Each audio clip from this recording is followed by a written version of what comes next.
Schroeder and Sophia Minner, Jeff Levering with you. And boy, is this a highly anticipated day today. You get to see the brand new Brewers center fielder, Jackie Bradley Jr. Yeah, a couple of days ago, the Brewers announced that they were going to add him to the mix. And, four guys are going to get a lot of playing time in that outfield. You can see Jackie Bradley Jr.'s career numbers, pretty consistent players, got sneaky pop in that bat. But what you really like about Bradley, not only just the home run numbers, but the fact that he's very patient at the plate.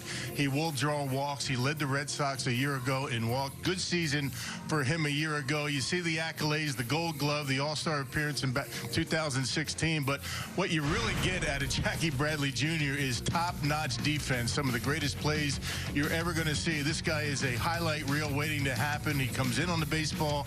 He goes back extremely well. He kind of knows where he is on the field all the time. It's amazing to watch this guy play defense. Not only just his work in center field, he's going to get some work in right field this year too, Rock, and he plays both at an extremely high level. Yeah, no kidding. And I think the Brewers have four guys now that can play anywhere in that outfield. So it's going to be fun to watch how Craig Counsell is going to manage the playing time for all four of these guys. Hopefully Lorenzo Cain is going to be on the field at some point this spring. But, four guys that are all all-star caliber. Pitchers are going to love the defense they're getting behind him. One of those pitchers, Drew Rasmussen. The Brewers are stretching him out a little bit this spring. 2 innings, maybe 3 innings today for the fireballing right-hander out of the state of Washington. Folks, you'll get a chance to see Jackie Bradley Jr. today for the first time in game action in a Brewers uniform. It's all coming up next.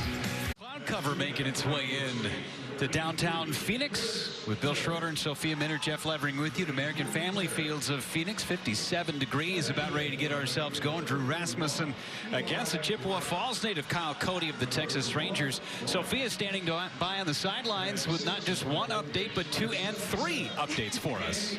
Oh, there's a lot of news at this time of year around the Cactus League, but the biggest news of the day, of course, is it's finally Jackie Bradley Jr. Day. Brewers fans getting their first look at the new outfielder after 8 seasons with the Boston Red Sox. He joined the Brewers officially on Monday, and so he has spent the last couple of days just getting on the field, baseball activities, getting his legs under him. He participated in an inter-squad game here at the stadium yesterday. All he had to do there was face Corbin Burns out of the gate, throwing 98, 97, 95. So Jackie Bradley Jr. got 4 at-bats yesterday in that inter-squad game and in the starting lineup and the leadoff hitter here today. And when we spoke with hitting coach Andy Haynes about JBJ, the skill set that he brings to this lineup, he just really described his steadiness. He says he's a hitter that's very accomplished, knows how to use the whole field, and he has got such a strong skill set that you feel like there's not just one area for him to have success.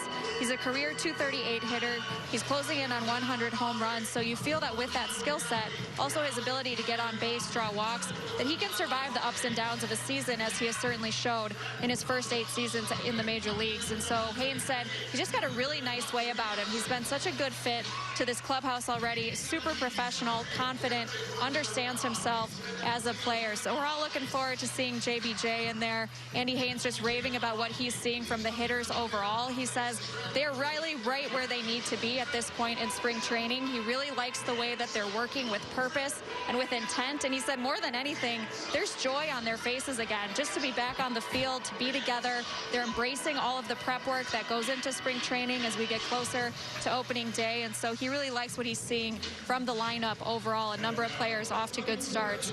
And Jeff and Rock, another update for you on Devin Williams. Good step forward for him today. We have not seen him in a Cactus League game yet. However, he did throw to hitters for the first time today. He faced Billy McKinney and Jacob Nottingham. It was about 25 pitches for him today in that live. Devin told me after the fact he felt good. It was everything he wanted to feel. So that was a good step for him. He'll likely do another live before he's ready to start pitching in games. But guys, he's certainly ready to get after it. He said, I'm just ready to get out on the mound and get into game action again. That is terrific news. Thank you so much, Sophia. Devin Williams, first and foremost, will comment about the hitters too, and what Andy Haynes was talking about in his media session earlier today. But the fact that Devin Williams, he was going to be a slower start for him in this spring training, Rock, but the fact that he's going to get in there after the St. Patrick's Day off day is a great sign. Yeah, and again, I hope he doesn't put too much pressure on himself, to get back a little bit too early. Take your time. It's a long season. And again, I mean, if the Brewers get even half of what they got out of Devin Williams a year ago, that would be a big get. So, a big part of what is expected to be a really good bullpen for the Brewers, as Jackie Bradley Jr. is having some fun. He's talking to his old teammate Brock Holt. who's in the starting lineup and batting third. There he is on the top step of the dugout. He was actually imitating one of the great fans up in Buffalo. Boy, I could tell that story. That's a great story. We'll get into that a little bit Well, we've later. got some time, bud. I know. Yeah, Well, we got some more time. We got 7 innings today. We'll be here about 3.5 hours. Yeah, we got to talk about the starting lineup for Chris Woodward's Texas Rangers today. It's Taveras, DeShields, and Brock Holt, as you see him there, the former Brewer. Then Terry, White, and Ibanez, Martin, Butera, and Culberson. That is the starting 9 for the Rangers today. They come into action 5-5-2. Boy, Brock Holt's got a good-looking mustache going early in spring training. Yep. Feels like he should go up there on the ranch and get some work done. Good to see Brock Holt. For the Brewers today, again, we're going to see Drew Rasmussen. And for Drew, getting stretched out a bit. Last time he worked was back on the 8th against the Angels in a B game. Gave up a couple of runs in 3 innings of work and threw 50 pitches. So maybe see 2-3 innings out of Drew today. But Rock, the way that the Brewers are treating Drew Rasmussen this year, they're expecting him to log a lot of innings, both as a starter and as a reliever in the middle part of the game. Yeah, and Craig Counsell has said over and over again, they're probably going to have to go to a 6-man rotation at times throughout the season. Freddie Peralta probably the same deal, but Rasmussen, you know, his numbers not all that great a year ago, but I think he pitched a lot better than that 587 earned run average that he posted a year ago, a 1-0 record. He did make 12 appearances all out of the bullpen. It seemed like he had a couple of blow-up outings, but other than that, really, really good stuff out of Rasmussen, who grew up in the state of Washington, now lives in Phoenix. 6'2", 230 pounds. He's 25 years old. And for Rasmussen, you mentioned just 2 outings, and they were his last 2 outings of the year, Rock, where things just got a little sideways for him. 1 in Cincinnati, 1 in St. Louis. But otherwise, outstanding work from Drew Rasmussen. They felt that he threw the ball so well last year that he could be closing games at some point. Just an electric fastball, good slider. It's always been about throwing strikes for Rasmussen. Anybody with an arm like that, that's the key. You got to throw the ball over the plate, particularly with your off-speed stuff. His off-speed stuff has gotten that much better over the course of his career with the Brewers. His slider has really come alive here this spring, and this is the defense that he'll have behind him, Rock. Yeah, you got a couple of guys getting some playing time today. Garrett Mitchell, this guy's been really doing a good job this spring. Jackie Bradley Jr. in center. Our first look at him, you got Garcia in right, Pablo Reyes at third, Orlando Arcia at short, Robertson Vogelback on the right side, and Luke Maile getting a start behind home plate today. Can't wait to see Jackie Bradley Jr. in center field and Mitchell with all of his speed and left. The Brewers are certainly blessed with great speed and great reactionary type of players in their outfield and for the future, as we talked about Garrett Mitchell. About ready to get things going. Texas will send up Leody Taveras to lead it off against Drew Rasmussen. Clouds have come in from the east and from the north. A little blanket of cloud cover today. A little chilly, wouldn't you say? It is, yeah, just 57 degrees at our first pitch, and here comes Rasmussen.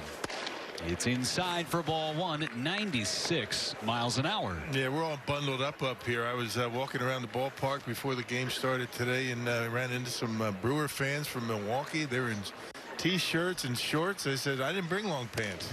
It's actually warmer today in Milwaukee than it is in Phoenix. There you go. That's the way you stay warm. The park is on, the blankets out on the berm. Get out there and run around. 1-1 to Taveras. There's the changeup, and it's a strike. That pitch has started to come alive for Drew Rasmussen. We mentioned the slider, but having that changeup too at 90. Yeah, well, that last one at 89. That's pretty good changeup. 1-2. Soft ground ball to short. Arcia takes care of Taveras. 1 up and 1 down for Delino DeShields. Yeah, change up, then big fastball. 97 with the fastball. And Rasmussen able to eat him up inside. Still very young at 25 years old for Drew Rasmussen. Brewers able to steal him in the 6th round back in 2018. He has had so many injury issues, elbow problems, Tommy John surgery, not just in college, but right as he was about ready to leave too, as Rasmussen missed up and in. 1 ball and no strikes. It's taken him a little while to get to this point, but his elbow feels good, and he is throwing real hard. They blew that one by to Shields. Actually had an inning in the wild card round against the Dodgers, a scoreless inning. A couple of strikeouts. There's good experience for him.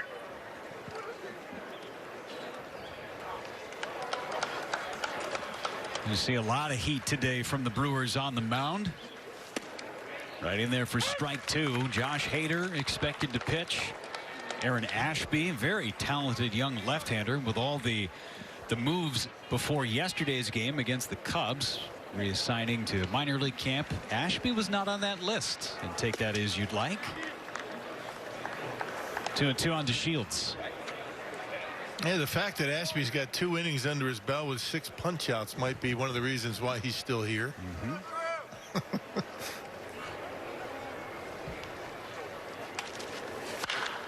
Fouled away on the right side. Another good fastball at 97 from Rasmussen.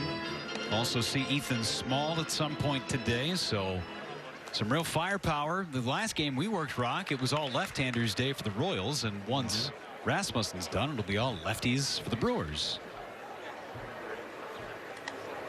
2-2 to DeShields. Got him.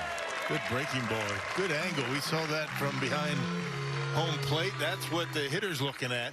That is a nasty breaking pitch right here. Check this out. Little hanger, but got away with it. Throws so hard, 97 miles an hour. You got to be thinking about different pitches, and even you can get away with hangers at times. And now it's Brock Holt. Hitting .214 this spring. Bounces one past Rasmussen to Arcia. And it's a quick 1-2-3 inning for the Brewers right-hander. Jackie Bradley Jr. set to lead things off for Milwaukee when we come back. Time this afternoon against the Texas Rangers. Craig Counsell really liking where his club is right now. As we talked about the other day, Rock, it has been kind of an uneventful spring in terms of injuries, which is a very, very good sign. He's got his club, at least with less than 3 weeks to go before opening day, right where he wants him. This is his starting lineup today with Jackie Bradley Jr. right at the top. Garcia and Vogelback to follow. Arcia's in the number 4 spot, maximizing his ABs. McKinney, Robertson, Pablo Reyes, a name to follow this spring. He might have an opportunity to win a job at the end of it.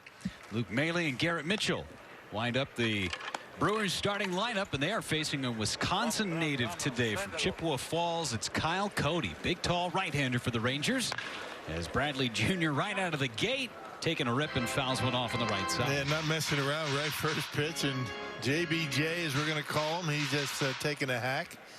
But Cody, 6'7", 245 pounds. Rangers 6th round pick in 2016. Ground ball to the second baseman. Easy play for the veteran Charlie Culberson for out number 1. Jackie Bradley Jr., as he played in an inter-squad yesterday, first guy he had to face, as Sophia told us earlier, was Corbin Burns, and Burns came out there 98. Welcome. Yeah, welcome to Milwaukee. Glad he's on your team. Yeah. Bradley was happy to be back in there and getting some swings and some live pitching. He said, I'm going to be just fine in terms of my timing and being ready for the regular season. Get all those at-bats in. Now Garcia. 1 out, the bottom of the first. Garcia's had a great spring, couple of home runs. He's driven in 5. Andy Haynes was talking in his Zoom conversation earlier today about Garcia and Omar Narvaez, 2 guys that he worked with pretty diligently in the offseason. Even flew down to Florida to spend extra time with both of those players after a tough year in 2020, their first with the Brewers. And you see his numbers, not too shabby, huh? Almost 500.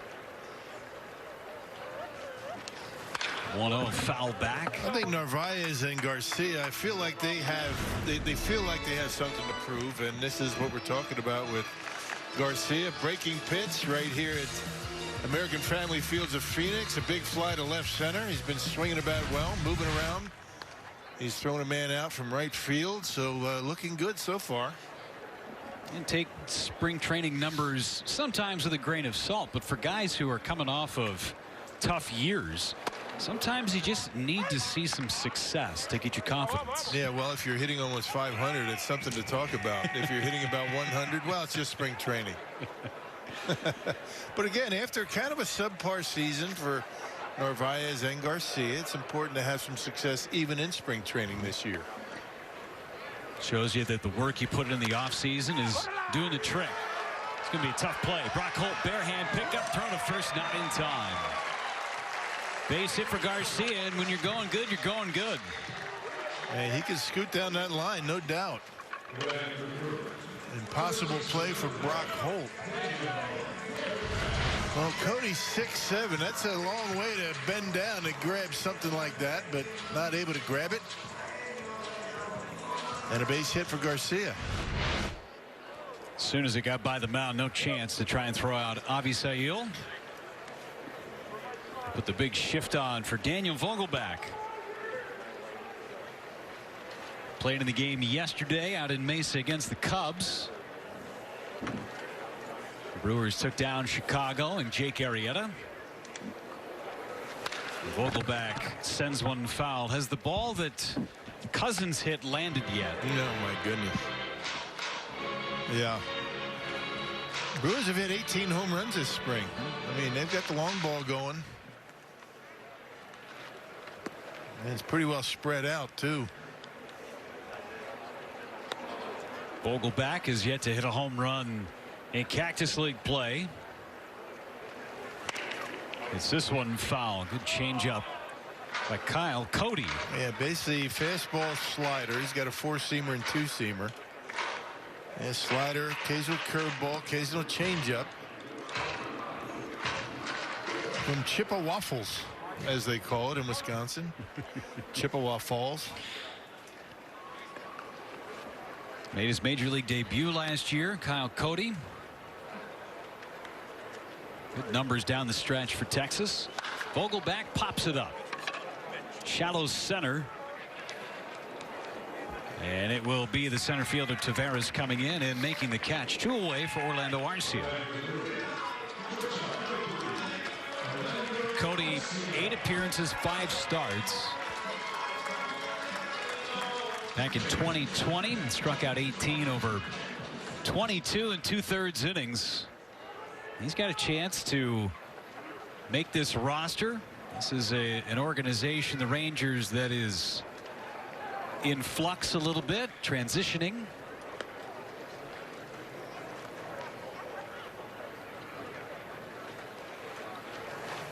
They've got some thump in their lineup through the Rangers. Joey Gallo, he's got 5 homers this spring. Rangers are happy to have him healthy and back in the lineup. Added Chris Davis, the former Brewer, former A, hoping he comes back to his home run hitting ways. That ballpark down in Arlington, he's got a real good opportunity. Brand new ballpark that opened up last year. And glad the Brewers are going to have a full capacity crowd for those exhibition games. Yeah. Right before opening day. Well, if you like hot weather, Arlington is the place to be. They got a roof on that place now. Okay. Smartly. Runner goes. Swinging a bouncer to third. Easy play for Ibanez. Wide throw. Did he apply the tag? Yes. Nice play coming off the bag for Terry over there at first base. Arcia is out. And the inning is over. On to the second in Phoenix. No score. Phoenix today.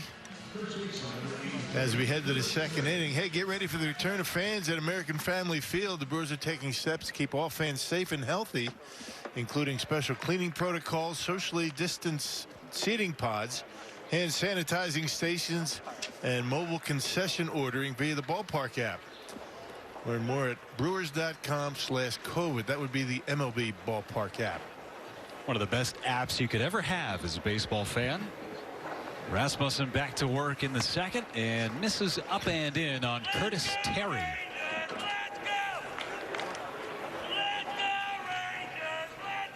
And a Rangers fan in the ballpark today. Handful of them. To center. Jackie Bradley Jr. a couple of steps back and nearing the warning track for out number 1. I haven't come to this ballpark many years. I don't remember. Like, it's been all week where the wind is blowing strong out to center field. Left, center, right, blowing out. It's rare to see wind of any kind, really, but it's been a hitterish wind this week. Every game, it seems this spring, the wind is doing something. It's usually blowing out. Here's Eli White. And Rasmussen missed up and in. 1 ball and no strikes. Craig Counsell talked after that Giants game and said, I'm just done with the wind. It's tough to deal with. It's one thing to have, rain. It's, cold you can deal with, but well, the wind has a special effect on the game, just like your golf game, right? Yes. I'm good when it's behind me. I'm not very good when the wind is, when I'm hitting into the wind. Yeah, it doesn't affect my golf game because I very rarely get the ball in the air. Ground balls are not affected. You're 1-iron. Right. Yeah, but it's, sometimes because of the wind, it's hard to evaluate pitchers. Little pop-ups that end up getting out of the ballpark. White hits one foul off to our right. We've seen a lot of home runs this week, but not too many pop-ups that blew out of the park. We've seen some monster shots. We were talking about that one with Dylan Cousins yesterday. That ball would have been out of any ballpark, including Yellowstone. Yeah, way back at Sloan Park. Right field. Wow. 2-2 to right. Garcia angling back over his head and off the wall. White motoring around second. He's headed for third. He's going to be there standing with a 1-out triple. Man, that ball just took off, didn't it? I think it fooled Garcia for a bit. Froze him just enough to get that ball over his head. Line drive bullet. Pretty good swing on a fastball middle in. I'll be just not able to catch up to it. And it'll be a 1-out triple. And Garcia, as soon as he threw that ball in, smacked his right hand into his glove. Felt like he had a chance to make that play. Here's Andy Ibanez, third baseman today for Texas.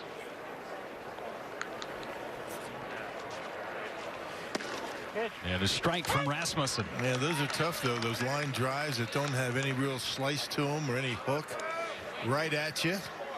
Kind of freezes you for a moment, and that's all it took for that ball to get over his head. See the right side of the infield in on the grass. Arcia halfway. Another swing and a miss. 0-2 on Ibanez.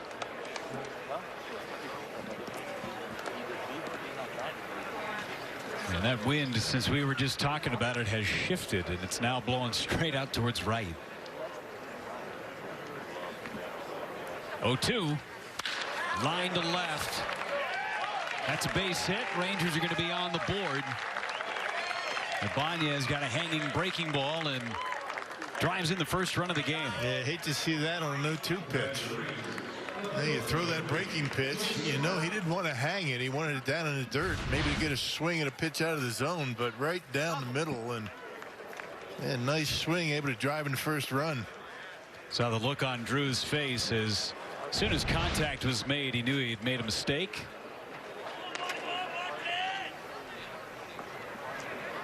So the triple, subsequent single, and it's Jason Martin who's had himself a nice spring. A couple of home runs, driven in 4. Speedy outfielder. Squares to bunt, gets a good one down to third. And Arcia makes the play. He's the only man on the left side of the infield. Made that play very easily. Yeah, good job by Rasmussen right there. As Arcia had to vacate the bag, he scooted over to third to make sure that the runner stayed at second. Teamwork on defense. Arcia's been all over the place, hasn't he? Shortstop. Acting as a third baseman, busting it back to third right there. Our official scorer, Mike Vasallo, crediting Martin with a sacrifice bunt.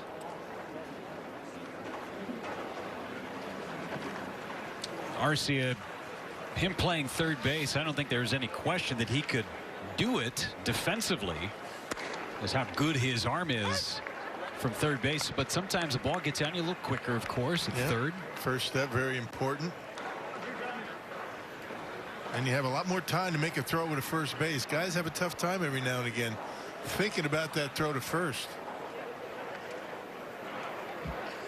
Drew Butera down to the count. 0-2 now after that slider.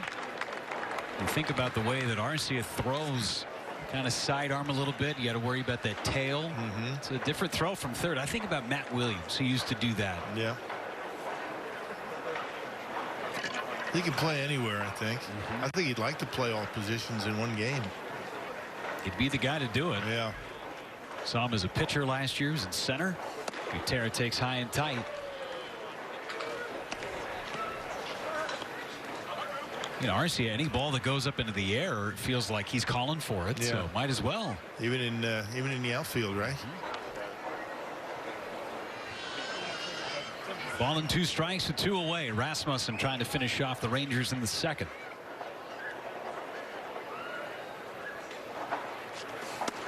And he does. Second strikeout from Drew Rasmussen. Gives up a run on a couple of hits. Rangers strand one. 1-0 Texas. As we head to the Brewers half of the second inning. Hey, get ready for a brand new season.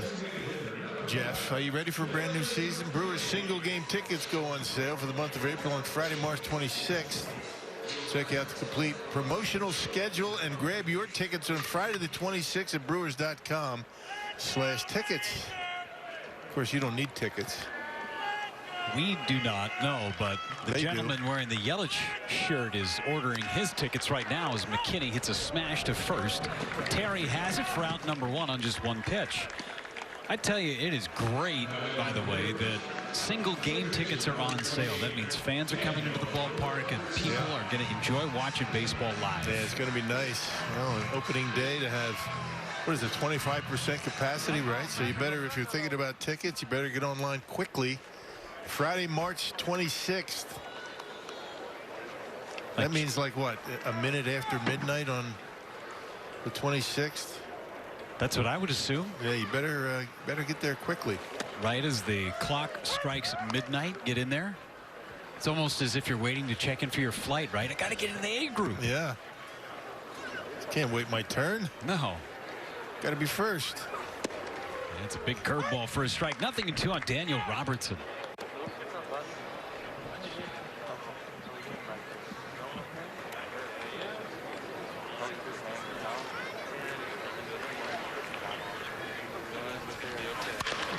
To third, Ibanez.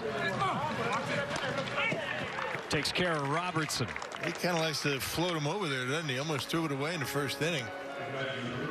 Gets rid of it quickly. Takes a look at his scouting report.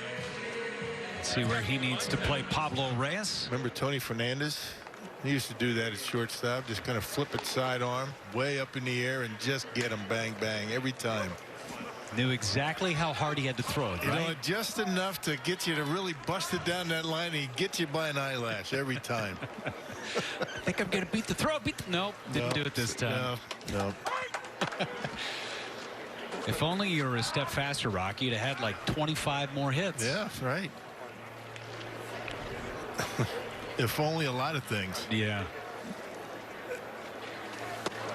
Reyes even in the count on a ball and a strike.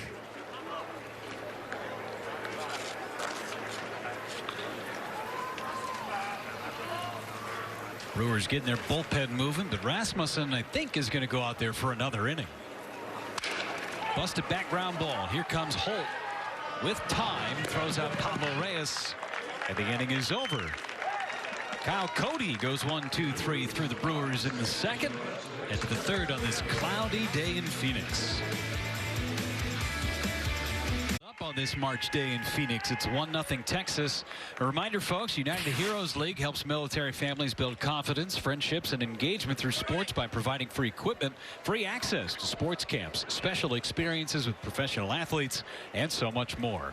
To donate, visit UnitedHeroesLeague.org/donate. Rasmussen is back out there for inning number 3. And he misses high on Charlie Culberson, a veteran infielder. Long-time Atlanta Brave. Some time with the Phillies. Culberson takes a strike. Better slider that time. Boy, he had a year with the Atlanta Braves where he was on fire with the bat.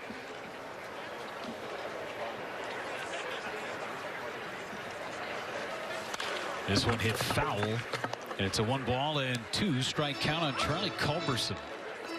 Been in the big leagues since 2012. Former first rounder of the Giants back in 2007.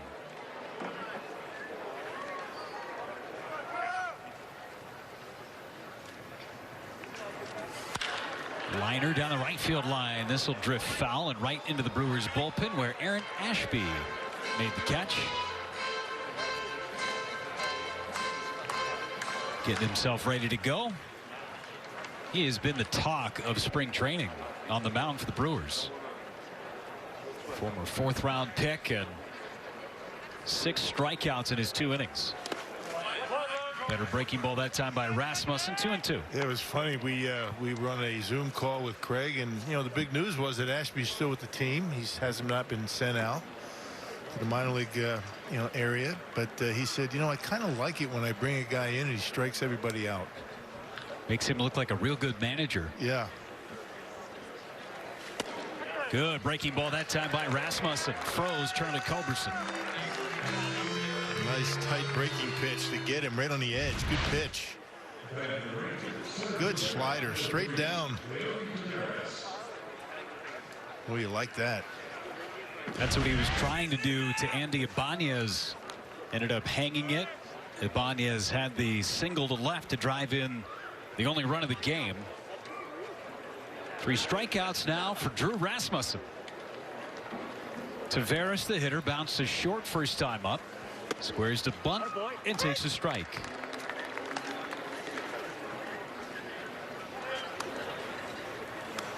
Rasmussen being stretched out this spring, and Craig Counsell thinks of him as kind of a Brent Suter type where he could start games for you, pitch in the middle of a game, close a game if necessary. And for Rasmussen, he is going to do it all. As long as he continues to throw hard and get outs, the Brewers are going to find outs for him to get. That's line down the left field line fair. Extra bases for Taveras. Mitchell runs it down. Taveras with a 1-out double. No, that's a good piece of hitting right there. I mean, good velocity. He just kind of slapped it right down that left field line for a 1-out double. Yeah, check it out. It goes right with it. You can see Brewers are playing him off the line. Pablo Reyes off the line. And he shot it right down the line. Good job. No defense in the world for that type of hitting for Taveras. Delino DeShields.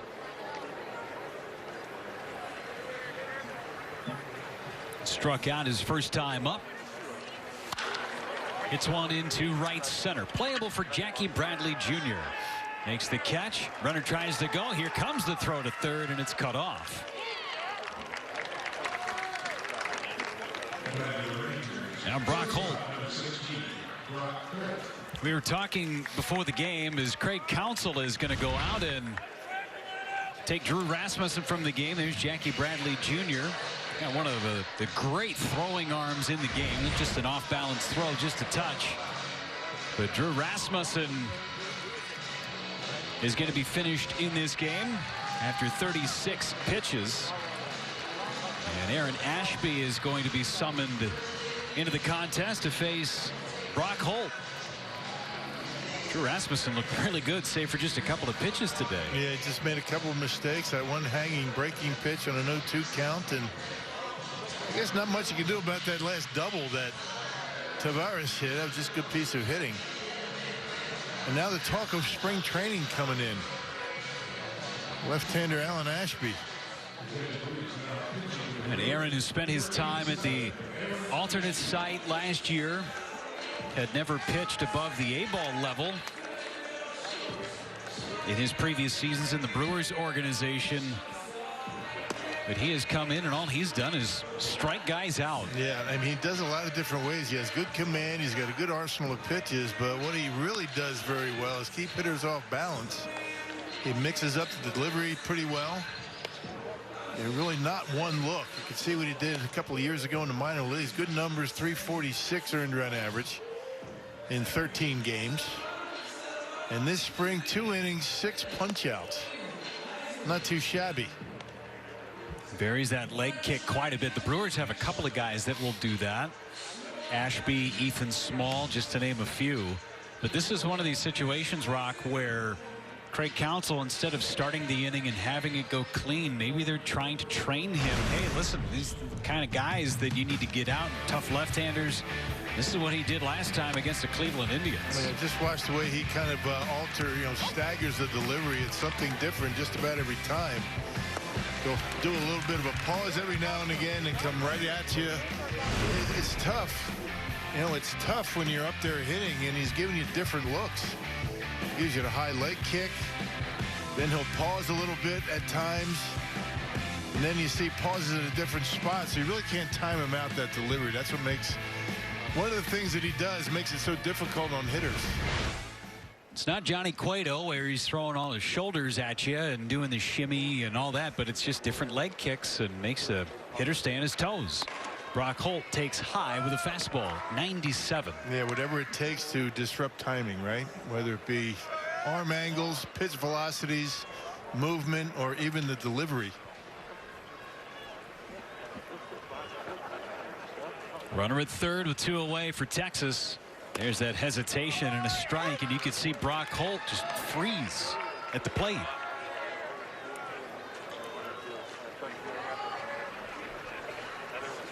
Doesn't just disrupt hitters. What about a runner at first base too? Disrupt his potential to try and steal second maybe. Yep. Here's the short leg kick, and Holt swings and misses at the slider. Still young as well. I mean, he's still learning.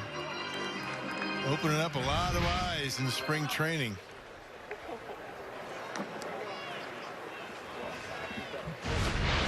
Seen a couple of different angles now from that leg kick from Ashby.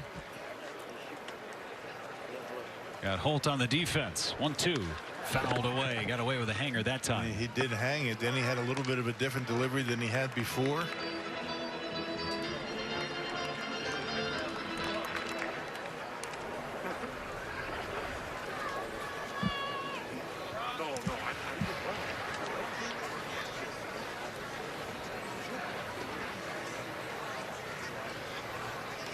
Ashby's 1-2.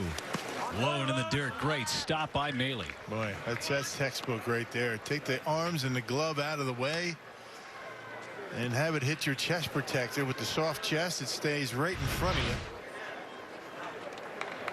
About as good as it gets right there. Squaring it up, drops right in front of him.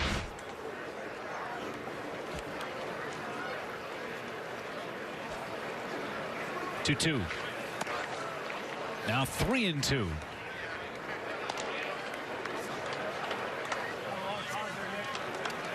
Curtis Terry is on deck, right-handed hitter.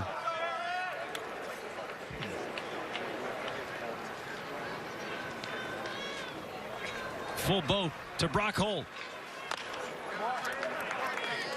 Confidence in that breaking ball, right? The big curve ball and the full count.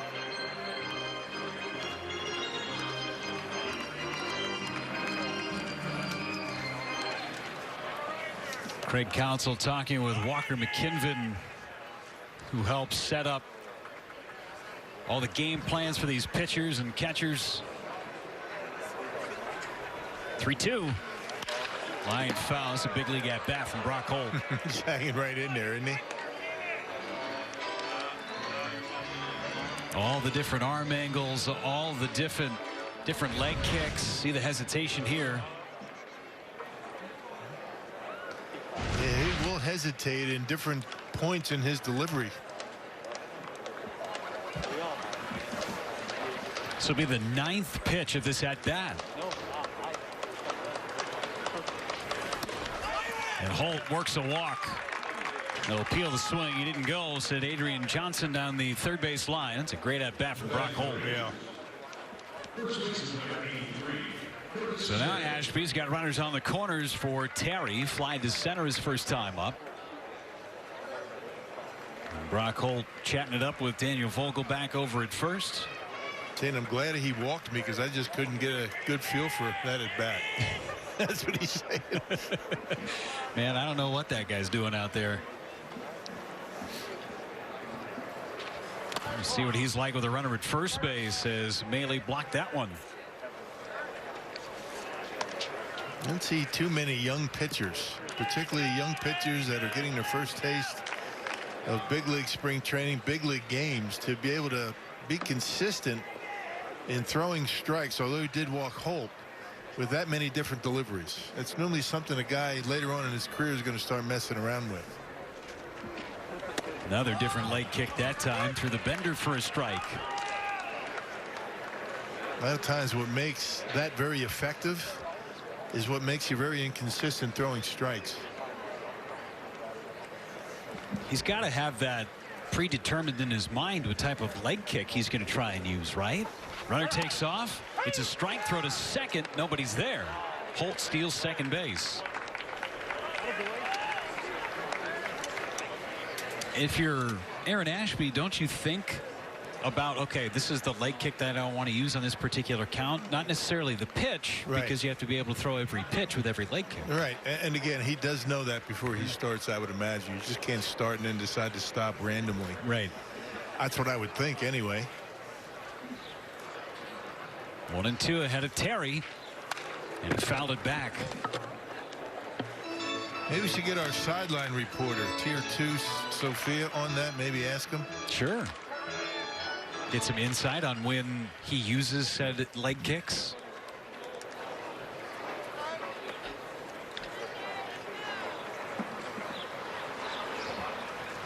One and two on Curtis Terry.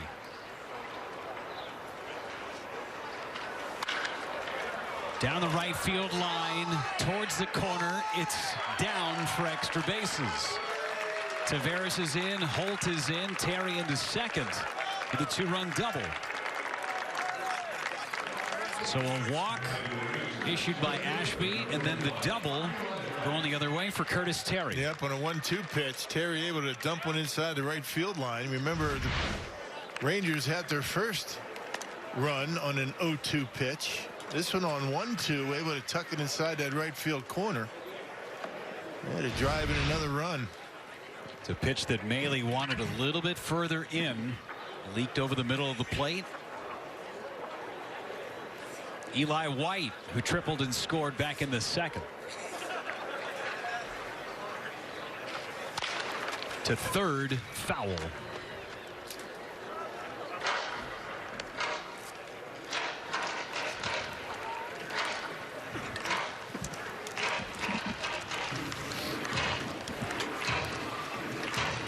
Well, Aaron Ashby having a touch of adversity in this appearance. He hadn't had any of that in his first two games.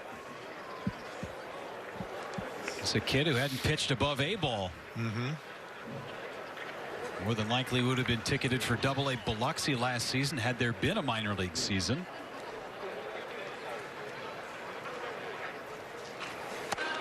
Yeah, Brewers keeping an eye on Ashby in these situations. What is he doing? He gets himself in trouble. Is he able to get out of it? Did you think he was going to strike everybody out all spring? Would have been nice, but yeah, probably not. 1-1 to White. Good changeup that time. 1-2. He's got good stuff. A 4-pitch mix. Put that changeup exactly where he wanted it, right on the outside corner.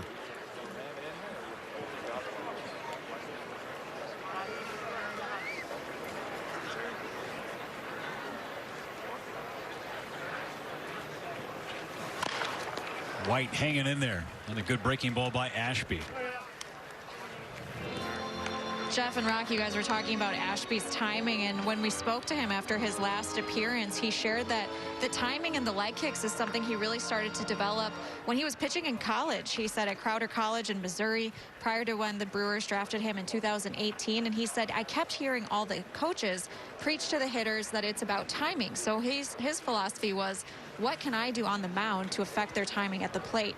So he just kept hearing that from the coaching staff and just tried to find different ways that he could mess with the timing of the hitters, and the result is what you're seeing on the mound now. Messing with all of us. Mess with Eli White right there. Thank you so much, Sophia. Aaron Ashby gets out of it. A couple of runs come in. Rangers up 3-0. By Menards. Save big money at Menards on all your home improvement needs. And by We're All In. That is not a current view of American Family Fields of Phoenix. Thank you very much. But they did have to roll the tarp out. A rarity here in Arizona. It is chilly, but very, very nice to be outside and watching a ball game. As Maley takes outside, 1 ball and no strikes. At least we're not up in northern Arizona where they're having a bunch of snow. Flagstaff, Grand Canyon. We would not be playing ball today up there. It's an amazing state, though, isn't it? You have desert, then you have the pines, and the snow. They have ski hills up there. It's something for everybody here. All within just a couple of hours. 2-0 to Luke Maley. To third, backhanded by Ibanez.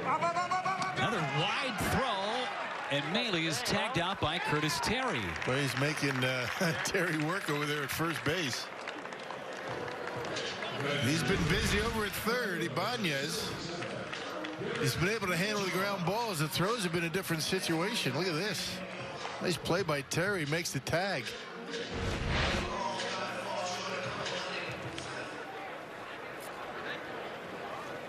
Little crib sheet right there about his positioning, not his arm angle or velocity with which to throw.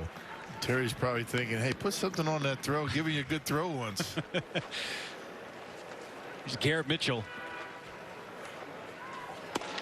First pitch curveball to Mitchell. Second start for him. This guy's got a good approach. Really good. He's been excellent so far this spring. 5 hits and 11 at bats for Garrett. And takes inside. Feels like whenever he hits the ball, he's hitting it hard somewhere. Today making an appearance in left field after playing center field exclusively. There's a good changeup. Mitchell out in front, 1-2. Andy Haynes saying earlier today in his Zoom call that if you can be super excited about a first-round pick and already high expectations, Garrett Mitchell's exceeded those expectations in his first spring. Yeah. Every bit of his game seems pretty solid. That's solid contact out towards deep center, and Garrett Mitchell has gone deep. Right on cue. Well, that's your level when these guys make you look good. Yeah, good approach, opening up some eyes, having a nice spring. Yeah, he's a good one. He's not going to be in the minor leagues long, I don't think. Yeah, he can play. Check this out. Fastball up, and a lot of the lefties, they like it down in the zone, but he gets on top of it, rides it on out of here in the right center. Good-looking player.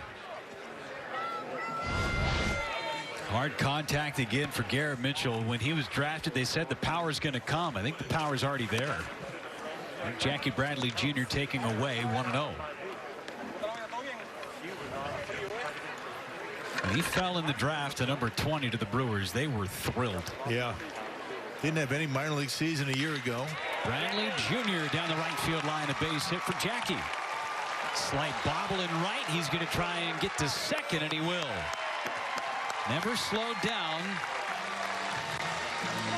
Always looking to take that extra base. The double, you hit it right here. As soon as you get out of the box, I mean, you're thinking 2 right away. Makes a good turn at first. Good extension on the swing, and a double for JBJ.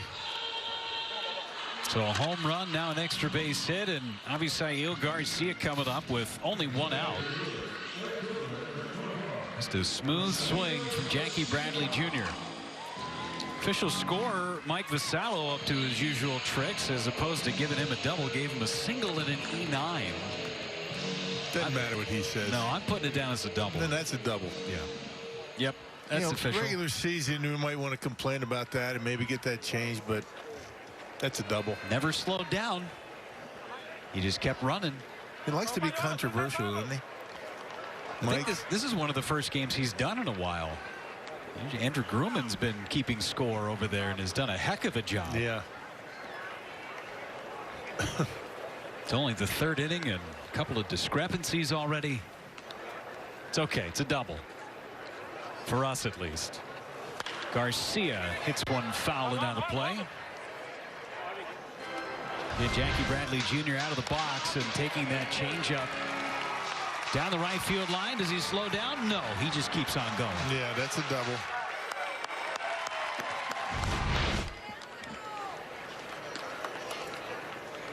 Well, he looks good in that Brewers uniform after wearing the Red Sox uni for his entire career.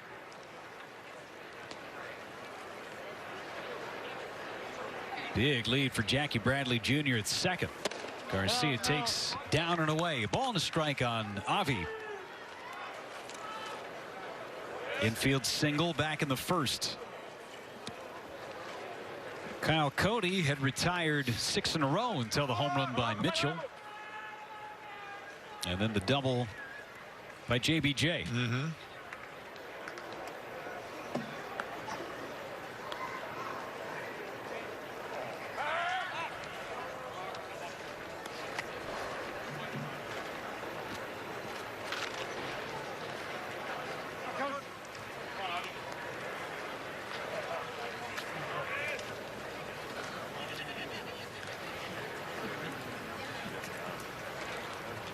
Third inning of work for Cody. 30 pitches for him.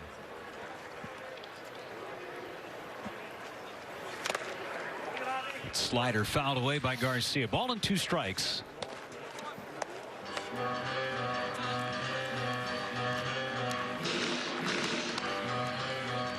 Garcia taking a walk.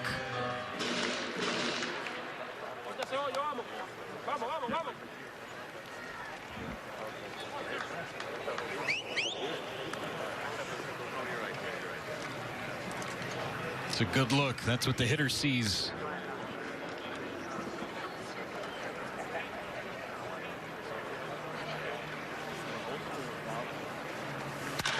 To the right side, right there is Terry. He'll feed Cody. Over to third goes Jackie Bradley Jr. Only guy on the right side, and Garcia found him. Yeah, had him play perfectly, didn't they? Pretty good job by Garcia. Fastball away, goes right with it. Unfortunately, hits it right at Terry. A lot of room over there, but hit it in the wrong spot. 2-out RBI opportunity for Daniel Vogelback. Fly to shallow center field his first time up. Big shift on the right side for Vogelback. Swings and misses.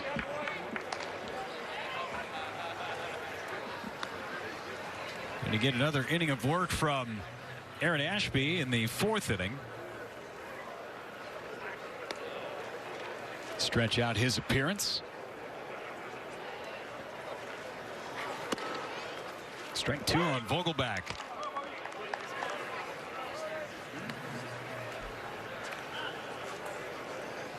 Be good in the bottom of the 4th inning. Be joined by Brewers President of Baseball Operations, David Stearns. The first time we've had an opportunity to interview him on our broadcast this year. Get his thoughts after a couple of weeks worth of games, and with just under 3 weeks to go before the regular season starts, how he's thinking about his club. Positively, I'm sure. Oh, yeah. Vogelback down the left field line, slicing into the corner fair. It'll be an extra base hit for Daniel Vogelbach, driving in a run, making it 3-2. A beautiful piece of hitting by Vogelbach. Wow. Went right with it. Able to tuck it inside that left field line. Check it out. Boy, really good balance. Nice level. Good balance on the follow through, and able to drive in a 2-out run.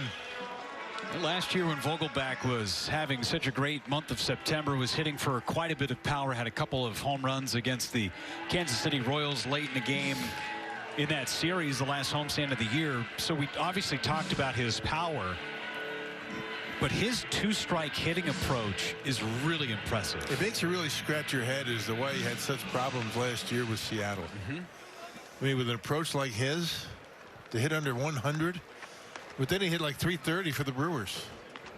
Their loss was the Brewers' gain. Lightning in a bottle, as Craig Counsell said. Arcia takes down low, 1 ball and no strikes. And now for Vogelbach, some first base, some time off the bench as a left-handed power hitter. Get into those American League ballparks and DH.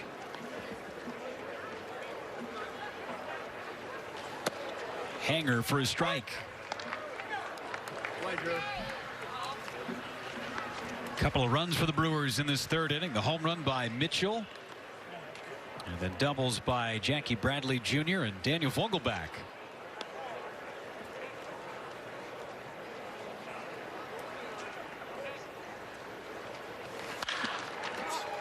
Fouled on the right field line by Arcia, and that'll reach the Brewers bullpen. Ball and 2 strikes on Orlando. Bounced out to third base his first time up, and with Luis Urias still shelved with that hamstring twinge, he's getting the lion's share of time at shortstop.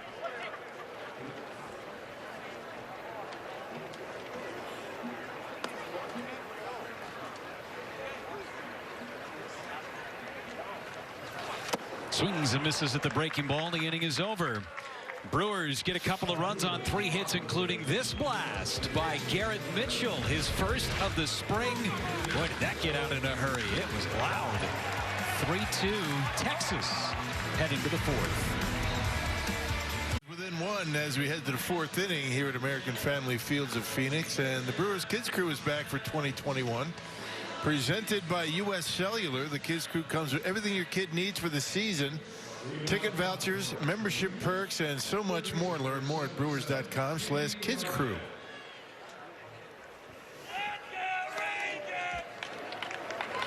Aaron Ashby out there for his second inning of work. He'll face Andy Ibanez to start.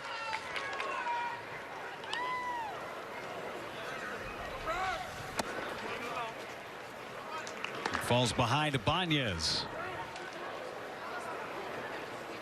Brewers are hoping Ashby can get through this inning rather quickly. He's already at 20 pitches after facing 3 hitters to end the 3rd. Just a 1-run game. Brewers left-handed hitters in their lineup have done the damage. 3-0 on Ibanez.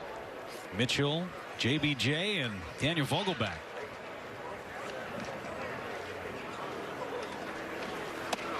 And a 4-pitch walk to Ibanez. And Jason Martin, lefty all the way.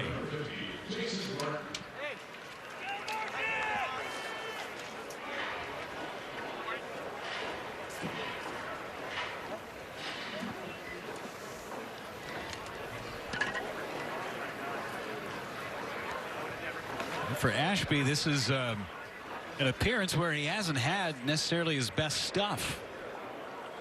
And he's not going to have his best stuff every day. Right. So you got to figure out how to get out of it. Luke Mailey's going to try and help him. Haven't seen the control issues up to this point. First 2 appearances. But again, it's all part of the learning curve.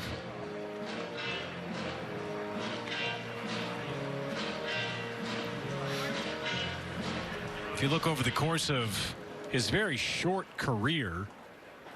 Look at his first full season in the Brewers organization. 2019 had 60 walks over 126 innings. Low A and high A.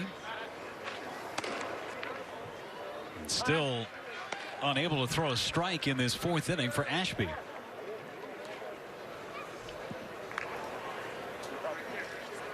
Trying to work his way through.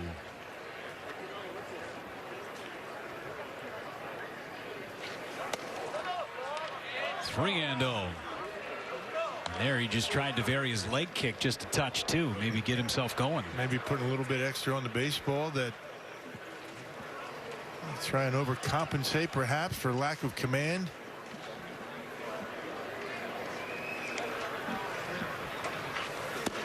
There it is. 3-1.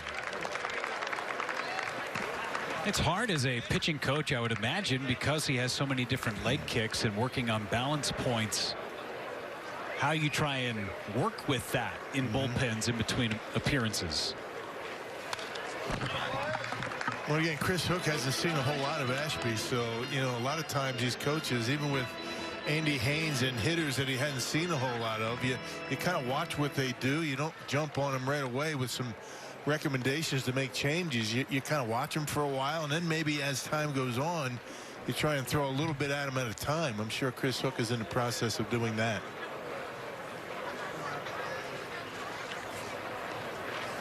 Swing and a miss. He came all the way back from down in the count 3-0 and strikes out Jason Martin. And Craig Counsell is making his way out, but here's that heater to get Martin. Yeah, enough of the off-speed stuff. Just going to attack him with a fastball, able to get him. Craig Counsell, the pat on the back for Aaron Ashby, and Hobie Milner is going to be coming in for the Brewers. We'll step aside. It's 3-2 Texas.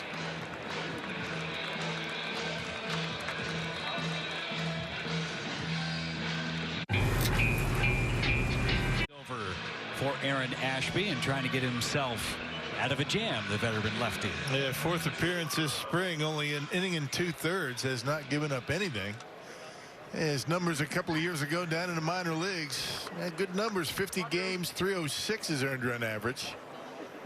Look at the walks to innings pitched, or walks and hits to innings pitched. Outstanding work. Comes down from the side looking for a ground ball right now from Drew Butera. To first, there is that ground ball. Vogel back to second, one to first. Milner covering and can't make the catch. Hits off the wall right in front of the Brewers dugout. Almost one pitch and 2 outs for Milner. Instead, he'll have to face Charlie Culberson. Yeah, pretty good job over there by Vogelback. He got rid of it quickly through a strike to Arcia, but Milner not able to get the baseball and the bag all at the same time. Arcia trying to hit him on the run. See how he's able to take his time. That's something that Keston here is going to have to keep in mind. Not able to turn it.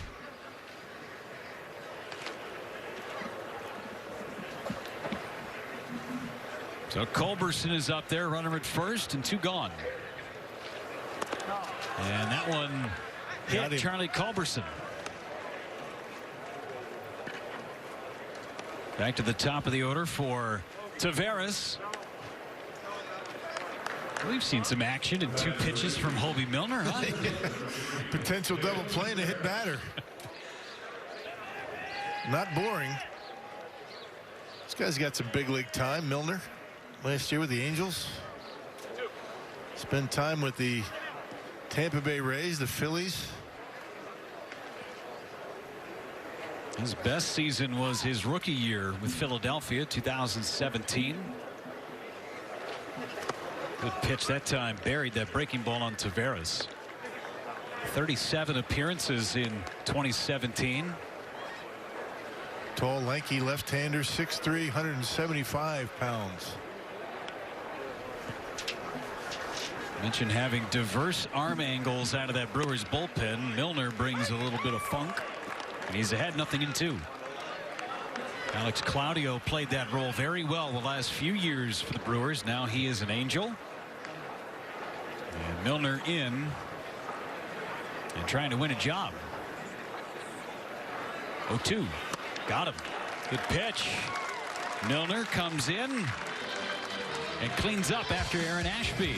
It's a 0 in the top of the 4th inning. Plenty to come. Here's what's on deck for the Brewers: McKinney, Robertson, and Reyes, as well as the president of baseball operations, David Stearns. It's all coming up. It's 3-2 Texas. Down a run against the Texas Rangers as we open up play here in the bottom of the 4th inning, a game that we will play 7. And we are pleased to be joined with the Brewers president of baseball operations, David Stearns, from a couple of booths down from us. David, it's good to see you, not in person, but good to see you on TV again. How's everything going? I know it's a very blanket conversation, a very blanket statement, but how's it going down there? It's going well. I think we're enjoying the start of camp. We've got about 3 weeks to go until opening day, so generally this is the time in camp, the time in spring training as we approach that second off day where it begins to get a little bit more serious. But it's been a fun start. I think the guys are feeling pretty good. More than anything, it's nice to play in front of fans, and I think everyone will echo that. It's something that's been talked about a lot, but it makes everyone's job a whole heck of a lot easier when you show up at the ballpark and there are people watching you do what you do. Is it safe to say, David, that the players are a little bit more comfortable with all the safety protocols as opposed to last year, and going into this year things seem to be a little bit more normal? I think that's right. I think last year there was so much unknown about what to expect, how we were going to get through the work, how we were going to get through the day, what travel was going to look like. The vast majority of these guys now have gone through it. And yes, it was 60 games, 2 months last year. We've got 162 coming up, but there's a familiarity with it. There's an understanding of why we're doing it, and I think guys are certainly much more comfortable now than they were at the beginning last year. David, you getting your opportunity to see Jackie Bradley Jr. for the first time in a Brewers uniform in game action. He was the latest acquisition, of course. Colton Wong added to the team too before spring training, but 2 big additions to this roster that came to fruition kind of late in spring training here. You know, it was an oddly paced offseason for the industry in general. I think that probably didn't surprise too many of us as we went into it. There are a whole lot of factors contributing to that. The pandemic first and foremost, some unknowns about what this season was going to look like for the majority of the offseason, unknowns about fans in the stands, unknowns about other revenue streams. All that plays a part into how clubs operate as you go through an offseason. So this one, for the industry as a whole and for us specifically, was a little bit more delayed than normal. Most of our transactional activity took place a little bit later in the winter. And as you mentioned, we were able to sign both Colton Wong and Jackie Bradley Jr. Excited to bring both those guys on board as sort of our top line acquisitions for the offseason. And I think both guys add a fair amount to our team going forward. Is it safe to say that it's been a relatively uneventful spring training, and that's what you're kind of looking for? I mean, the injuries have been kind of minimal. You know, you got Lorenzo, who's kind of hobbled a little bit, and Urias, Devin Williams. Give us an update on those guys. Yeah, so I think in general, Rock, that's right. It's been an uneventful spring. Locane is progressing well. We're hopeful to get him into game action towards the end of this coming week. And we'll see how he goes. We'll see how it progresses. The timeline to get to spring training 100% is compressed a little bit, but it's not impossible. So we're excited to get Lowe back on the field. Here's a high drive by Daniel Robertson to left, and Daniel Robertson has gone deep to tie this game 3-3. When you see a guy like Robertson, who's had some major league time, still a very young player and a former first-round pick who's starting to hit his stride offensively, and a guy who could really play a big role off the bench at some point for Craig Counsell, David. Yeah, Daniel Robertson's a guy who can play all over the field. He came up as a shortstop. We think he can play short. He can play third. He can play second. He's played some outfield. So another one of these versatile guys that we like a lot, that Craig uses really well. And someone who we think is certainly going to play a part on our team this year. One thing that was so good about the Brewers season last year was the pitching.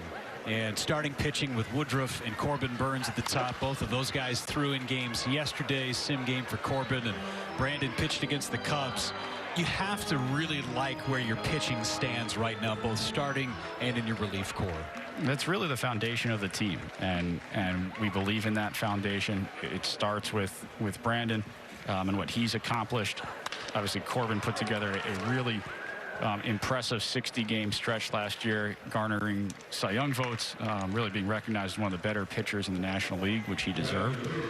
And so we're looking for both those guys to continue that progression in their development at the major league level. And then you look at the bullpen, and with Josh Hader and Devin Williams, again, a 1-2 punch at the back end of the bullpen that we think rivals anyone in baseball. And those four guys, as much as anyone, help anchor our team, serve as the foundation for our team. Yeah, David, it's been talked about the fact that a lot of these teams, a lot of the teams in baseball are going to have to go to a 6-man rotation at some point based on innings and appearances last year. Talk a little bit more about why you think that that's going to be an important part of the year. Yeah, we're coming off of a year, a 60-game season where there are a lot of stops and starts for our pitchers, and now we're back into a season with a full 162 over 6 months, and we don't entirely know how pitchers are going to react to this. So throughout the season, we're going to be doing our best to keep our guys healthy. We may proactively rest guys. You may see things like a 6-man rotation. You may see things like splitting games between 2 length options in order just to help guys get to the finish line. The point of this clearly is to get everyone healthy into September and October and effective. And if it means doing some things preemptively earlier in the season that allow us to do that, then we need to be cautious, we need to be smart, we need to implement those changes. Even some guys in the bullpen like a Devin Williams or a Josh Hader who's getting loose right now, you can't expect them to go from 23 appearances in what was 2020 to 70 this year. Yeah, I think there's some pacing that's involved, and with all of these guys, we want them to peak at the right time. We don't want to extend them too much in April and May so that when we get into August, September, October, there's not enough gas left in the tank. So I think we've got a strategy for it. It's something that I think Craig has done really well in his time here, and I think we'll be able to manage it, but it certainly is something that's on our mind as we go forward. Well, Luke Maile swings and misses. That's going to end our inning and end our time with Brewers President of Baseball Operations, David Stearns. David, thanks so much for taking a couple of minutes with us. Appreciate it, guys. Thanks a lot for having me. No doubt about it. It's a 3-3 game at the end of 4. Brewers and Rangers. This is brought to you by Freightert and the Medical College of Wisconsin. 3-3 game in Arizona. Brewers and Texas Rangers. We have made it to the 5th inning. And the Brewers will see left-hander Josh Hader on the mound. Makes his 2nd appearance of the spring. Pitched last, I should say, down in Mesa against the A's. And everybody knows how good Josh Hader is out of that Brewers bullpen and how great he has been the last few years. Yeah, no kidding. I mean, look at the numbers. I mean, a 1-2 record, of course, but 379 the earned run average. He got hit up a little bit a year ago, but hey, nobody's perfect. I mean, he set the bar so high in his first couple of years. First pitch to Delino DeShields, misses down and in with that breaking ball, and he threw a lot of sliders against the A's a few days ago in Mesa. And for a guy like Josh, you know how important that fastball is, but to get that feel for the slider here in spring is huge. He used it a lot last year, in that 60-game season. Got a lot of strikeouts, surprised a lot of hitters. 31 punch-outs for Josh in 19 innings. Had 13 saves, which led the league. Back in 2019, 37 saves. All-star years in 18 and 19. Baseball's reliever of the year for 2 straight years until Devin Williams took that crown, plus rookie of the year last season. Velocity at 95 on that fastball from Josh Hader.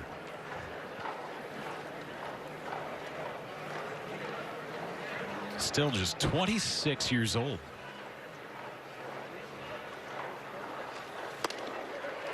Back in the at-bat, 3-2. Maybe one of the most uncomfortable at-bats in the big leagues, facing Josh Hader.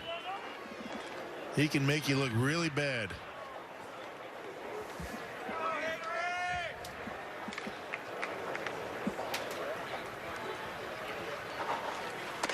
And And he missed high this time on Shields. And the leadoff man is aboard for Texas. Second inning in a row that the leadoff man has walked. And Brock Holt's going to come up. Another uncomfortable AB for a left-handed hitter like Brock Holt. Yeah. Now for Josh Hader, he's been used in so many different roles over his time with the Brewers. And when he first made his debut in 2017, he's going multiple innings and not necessarily closing games, but high leverage situations. 2018, he was the Swiss Army knife, coming in sometimes in the 4th inning, sometimes in the 9th. And then last year, the Brewers did a really almost smart thing because of the length of the season. Didn't have those multiple inning appearances last year, just the 9th. Didn't need him. You had Devin Williams. That's a guy that can get you from the 6th inning to the 9th very quickly.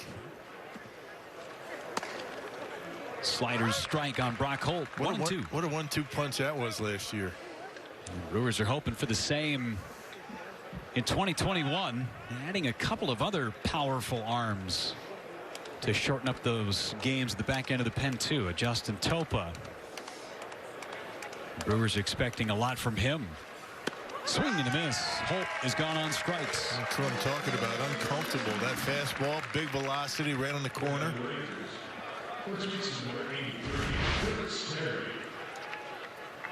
Look where that ball comes out of Josh's hand based on where Holt is. I mean, it's actually starting behind him.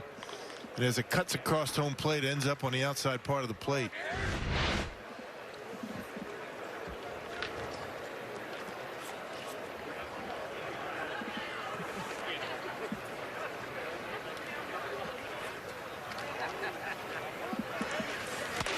Swing and a miss by Terry. Again, Rock, look at where this pitch is when it comes out of the hand in relation to where Brock Holt is. Yeah, look where it ends up, right on the outside corner. Now, if Josh leaves that on the inner half, it gives Holt a chance.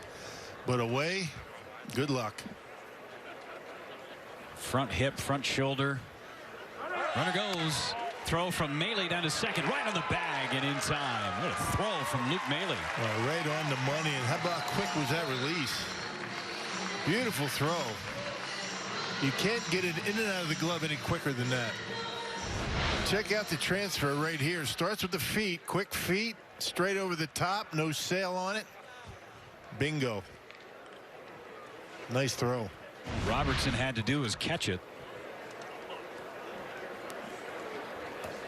Erases that leadoff walk. Terry down in the count. Here's the pitch. Slider down and in.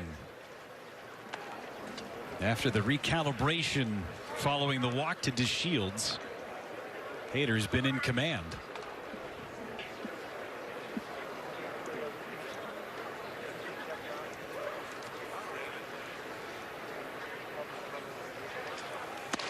There's that good slider. 2-2. Takes a little off it. 83 miles an hour. Not a little. Actually takes a lot off it.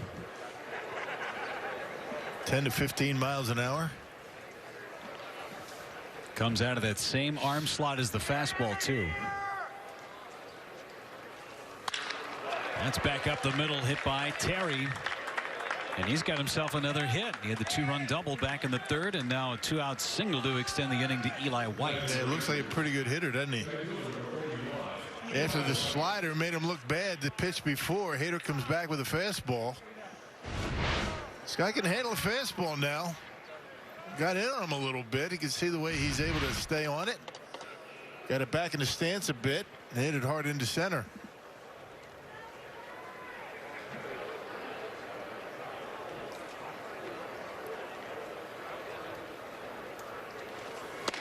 Swing and a miss by Eli White. 95-mile-an-hour fastball.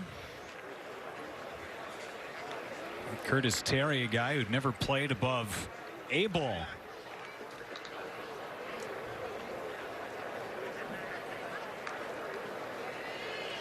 There he is over at first base. Big guy.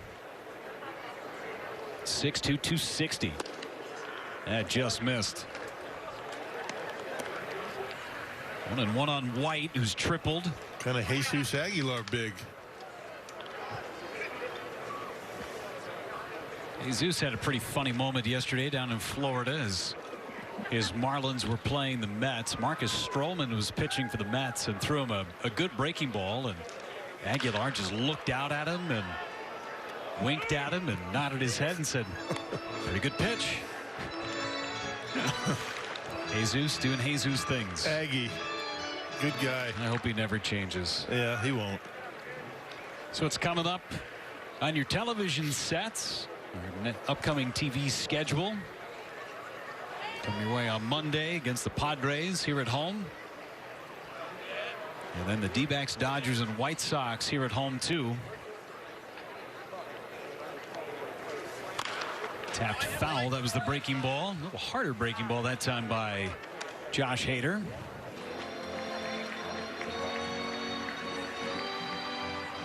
And that game on the 18th, Brewers and Angels.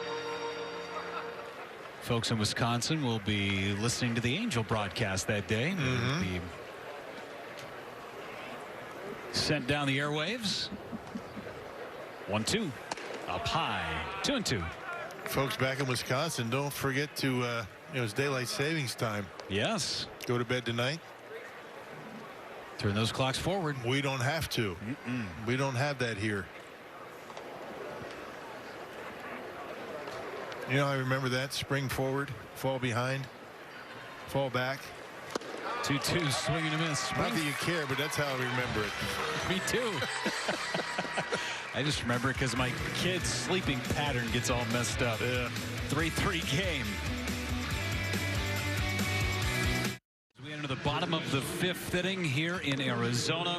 A reminder, March is Women's History Month. Tune into Fox Sports Wisconsin all month long to hear the stories of some of Wisconsin's most celebrated female athletes. Looks like Mather Point up at the Grand Canyon. I was there last Sunday. Mather Point in particular? Yeah, that's the main one as you enter the park. Yeah? You park your car, then you walk up. That's Mather Point. Yeah. Spectacular, striking views as you see Hyun Jong-yang out of Korea.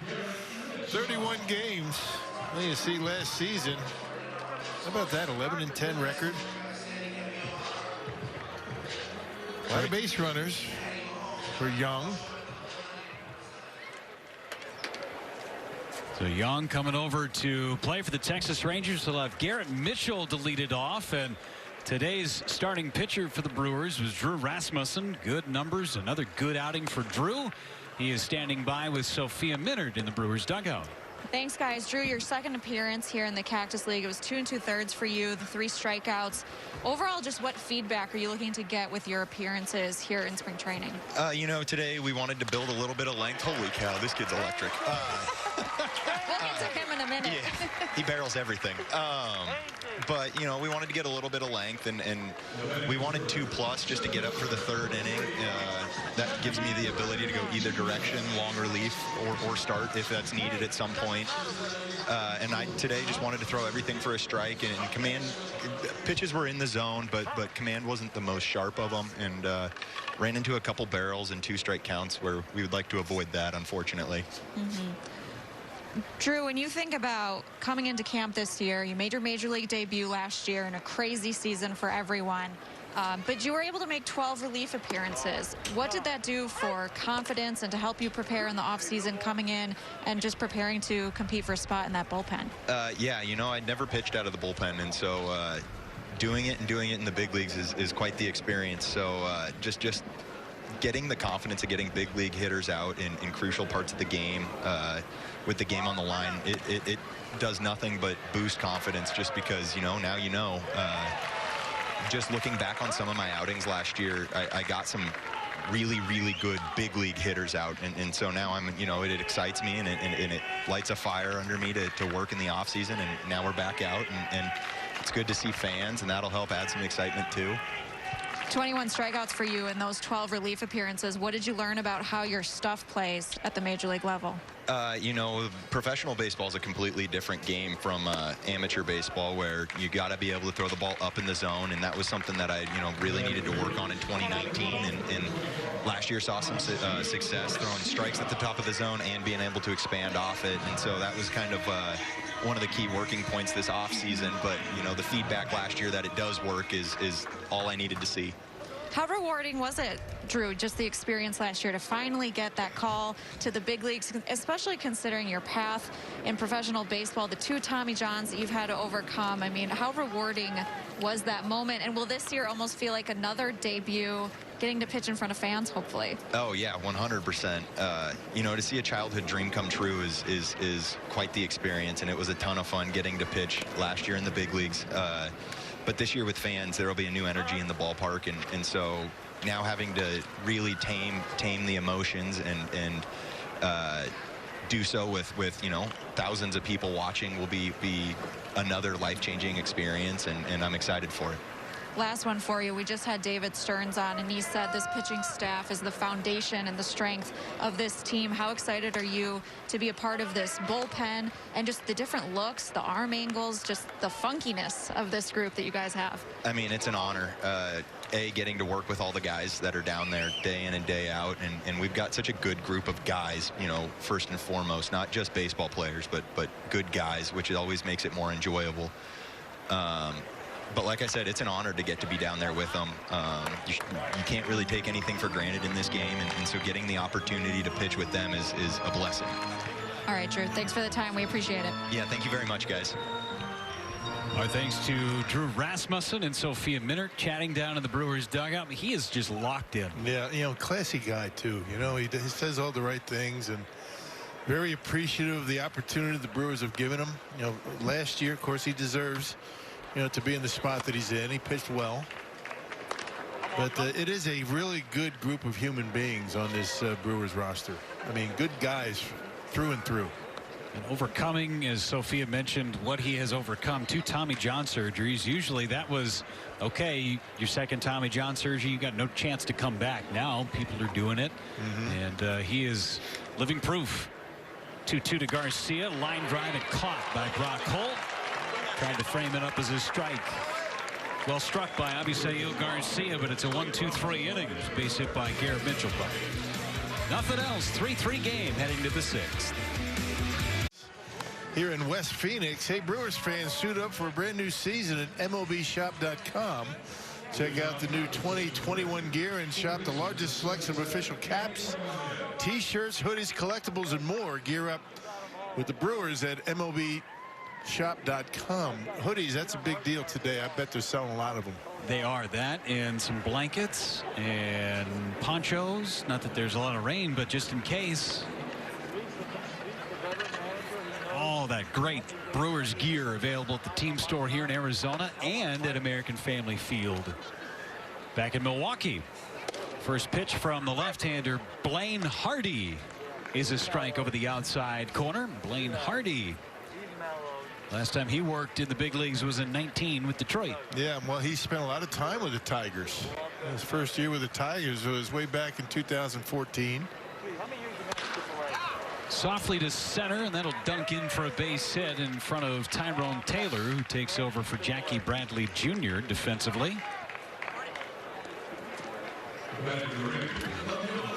Hardy in camp on a minor league deal. Originally with the Royals organization, but boy, did he put in good work in that Tigers bullpen for 6 years. 233 big league appearances. ERA under 4.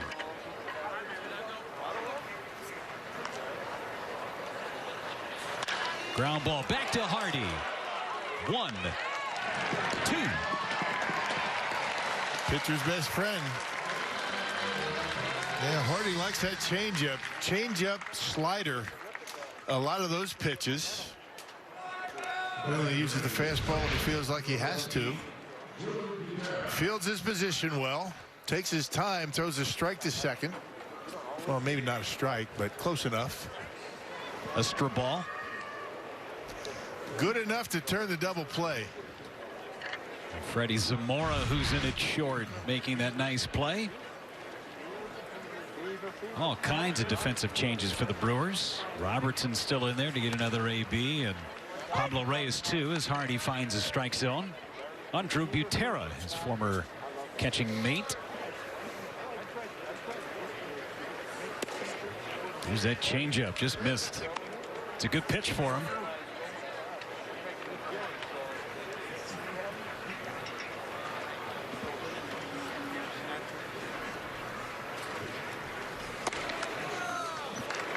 Ball and 2 strikes. Yep, after the changeup, then 87 looks pretty quick.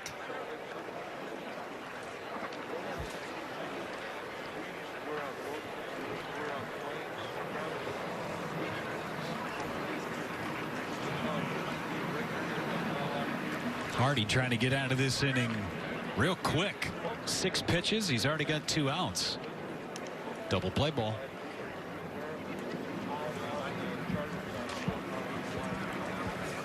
Up high. 2-2 on Drew Butera.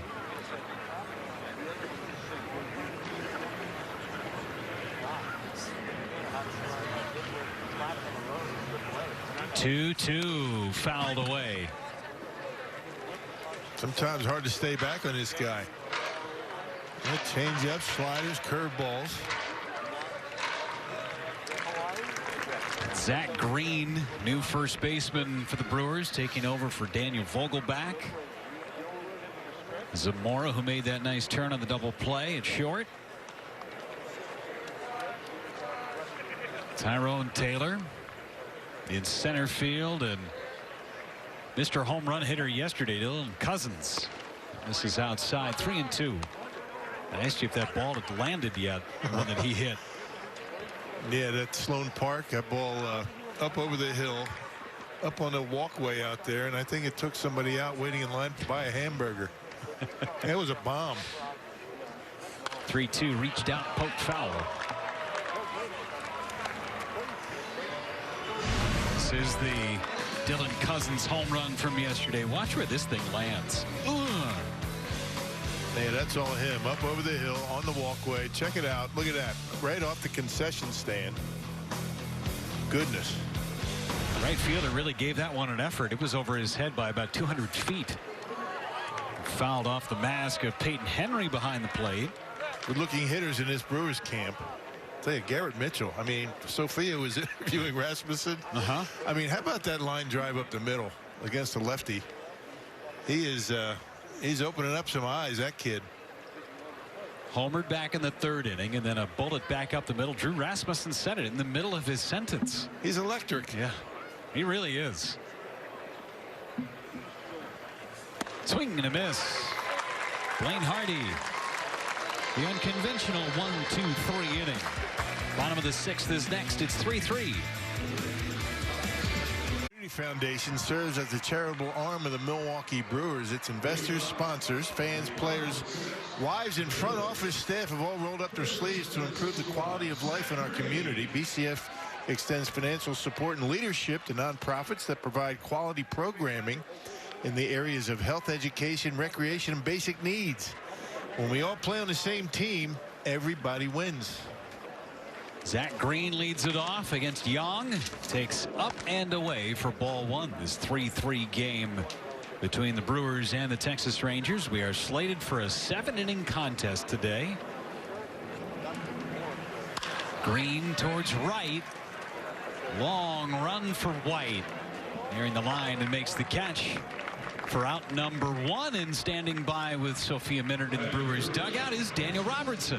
Thanks, guys. Danielle, you're having a good start here in camp. Your first homer. Just how good did it feel to see that one go out? Yeah, it felt good, obviously. Been seeing the ball well, obviously taking my walks when I need to, and just trying to keep it easy and simple, and got one to get out of here, so it felt good. And Craig Counsell considers you a player that can play all over. You've shown that in your time in the big leagues. We've seen you at second base. We've seen you at shortstop. How are you taking on that role of preparing yourself day to day for whatever position you're asked to play that day? Yeah, absolutely.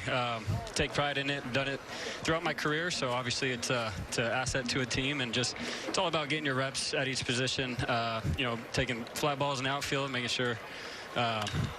This guy's going to hit one out of the yard probably. Got to keep my head on a swivel. But just making sure you're seeing all the different angles, and, you know, that's the main thing. At second and short and third, it's the ball comes off a little different. So just trying to fine-tune it. But, you know, that's what spring training's for. So feel free to drop in some play-by-play, though, if Cousins goes yard here. We'll defer to you on that one. But Daniel, what's your time been like just sharing the infield with some of these guys as you're getting to know these new teammates, Colton Wong, Orlando Arcia, Keston here, of course, just your time getting to know this team and ingraining yourself in that infield? Yeah, absolutely. Yeah, this is what this time's for, obviously, to just get familiar with each other. It gets no better than being around some gold glovers like Colton and some established big leaguers like, T. Shaw and Arcia and Vogelbach and all these guys. It's a great group, having a lot of fun, just trying to get the reps in and get comfortable with these guys around the diamond and let it all play out on the field. And I know when you joined this team, you said you really liked the opportunity here, and you almost considered it to be like a debut. You feel like you're at a point in your career where you can really make an impact at this level. Can you just share your mindset coming into this team? Just happy for the opportunity, obviously. There's a lot of crazy stuff that's been going on, but just here to help the team win, whatever suit that is, and get out on the field and just leave it out there and have fun. And like I said, it's a great group of guys. That's all I heard, when I was talking to some teams in the offseason, and it's all held true. And just to be out here on the ball field again is it's amazing. And obviously looking forward to keeping this going and getting underway here soon. Got like, what, 20 days or so left. So just trying to have fun, keep it simple, and do what I can to help this team win. I think I said it before, but it's going to take a multitude of guys to contribute and help this team win. So that's my mindset. That's what I'm here to do. It was a challenging year for everyone last year, a shortened season, obviously the COVID protocols and no fans. What has it been like early just having even 25% capacity of fans here for these spring training games? I mean, it's game changing, obviously. Just see some people in the seats, it's, get some noise, get a little adrenaline going. I know it's cliche, but we come out here and play for the fans. It gives us that boost to come out here and do what we do. So it was definitely obviously weird last year with no one in the seats. 25% capacity, full capacity, it's definitely better than nothing. So looking forward to it, looking forward to meeting the fans, getting out there and performing well for them. All right, thanks so much for the time. We appreciate it, Daniel. Thank you.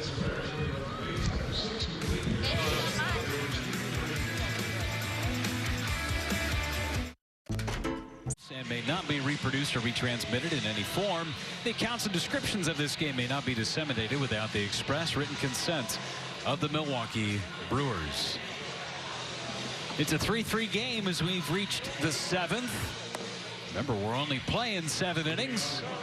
And Ethan Small, another one of those great talented left-handers in the Brewers farm system, takes over for Craig Counsell. Yeah, first-round draft choice from the Brewers back in 2019. Had a handful of appearances that year out of Mississippi State. 6'3", 215.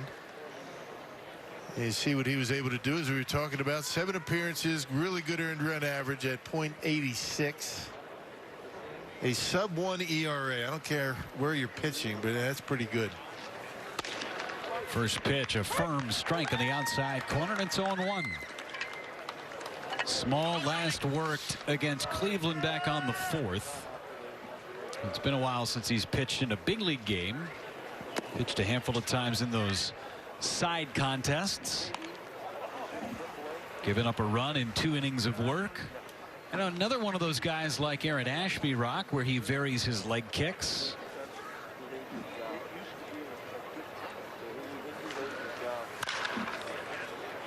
A little more conventional, I would say, than Ashby. I mean, a relatively consistent delivery. He will change it up every now and again, but he's got the fastball. He throws all 4.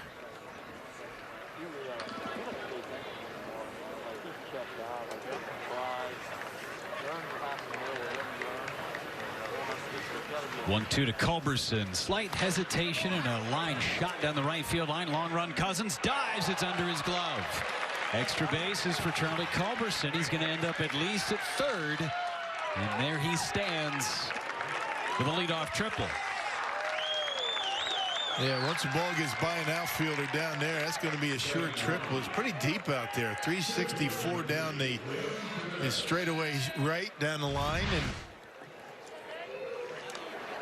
and fully stretched out. He was on his stomach when that ball hit the wall, and Culberson able to get into third base. Tie game here in Phoenix, 7th inning. Didn't miss it by much. Great effort by Cousins. The infield will come in for Taveras, who's played the whole way.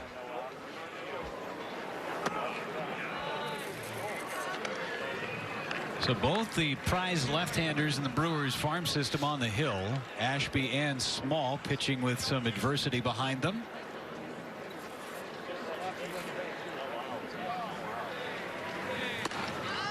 Just missed. 2-0.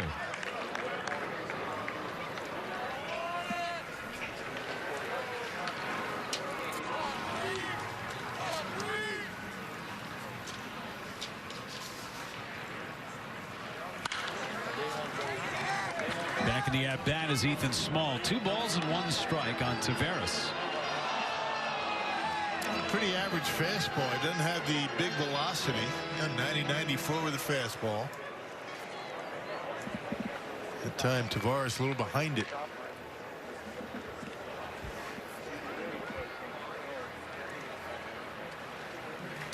Here's the off speed for a strike. High strike. Rangers fans didn't like it. Neither did the Rangers dugout. Or the hitter.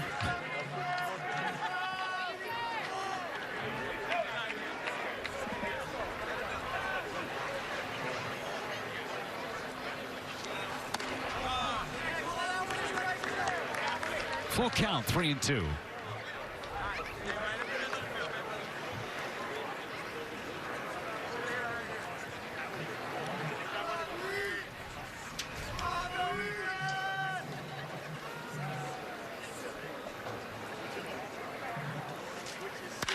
Liner fair inside the bag at third.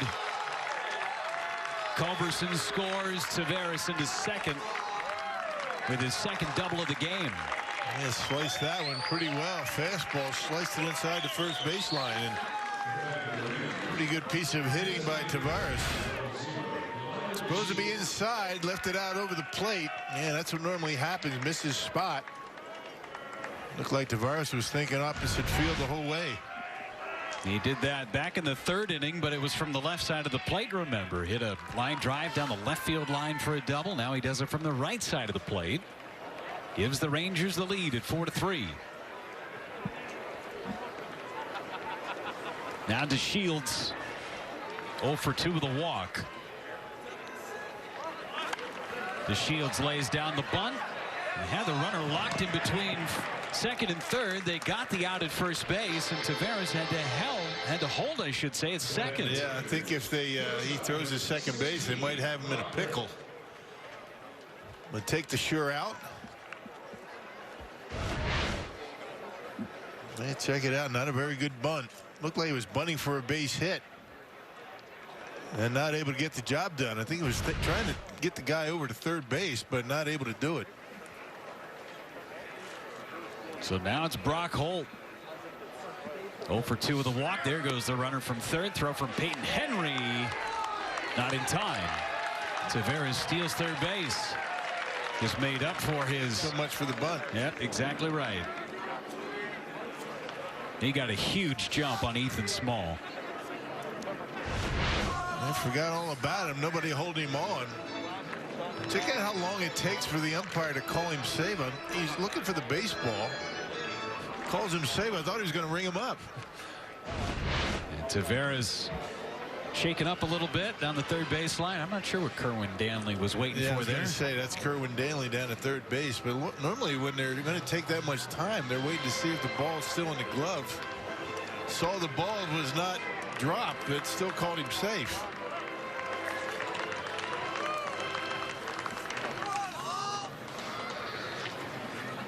Taveras seems to be all right. There's Kerwin. Hasn't had much activity down that line today. The rocking chair at third base. Holt takes a strike.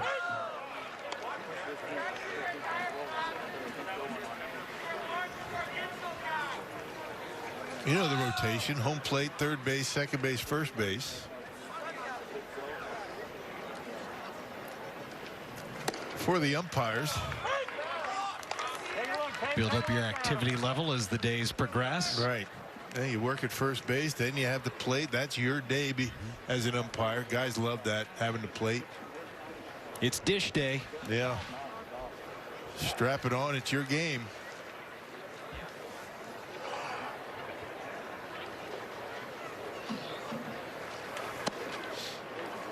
Stabbed by Peyton Henry behind the plate. 2-2 on Brock Holt.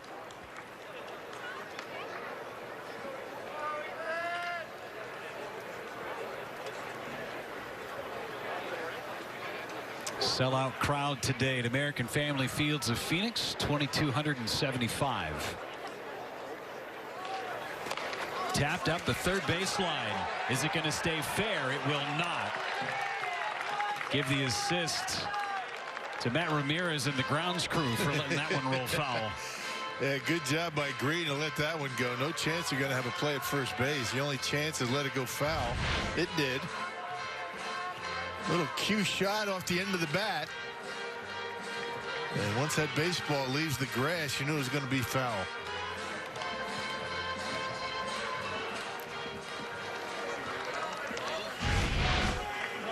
Heads up play by Zach Green, who was at first base last inning, and now he's at third.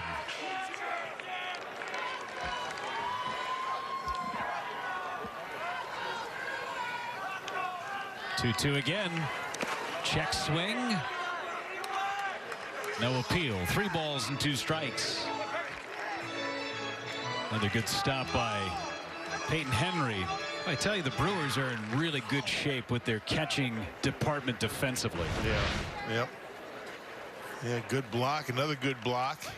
Lets it hit the chest.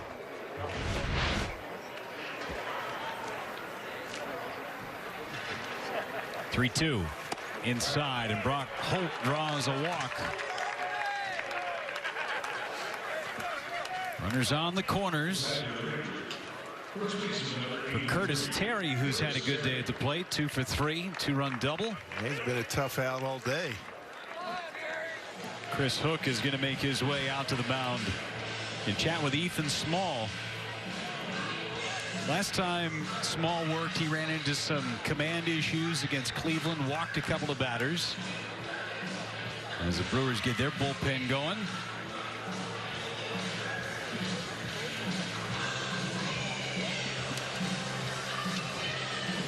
It's Luke Barker who's getting ready, just in case Ethan Small can't get out of this inning. 18 pitches for Ethan. The Brewers, before yesterday's game, made the announcement that they had optioned a couple of players down to the minor leagues and reassigned a handful of others to minor league camp. And all that means is that they just have to vacate the major league clubhouse, basically. But they can still play in these big league games, and you'll see a ton of them still in these big league games. They need them.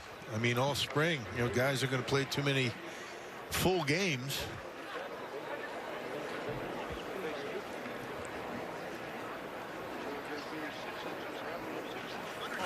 Runner starts and stops, and a swing and a miss by Terry. Good changeup.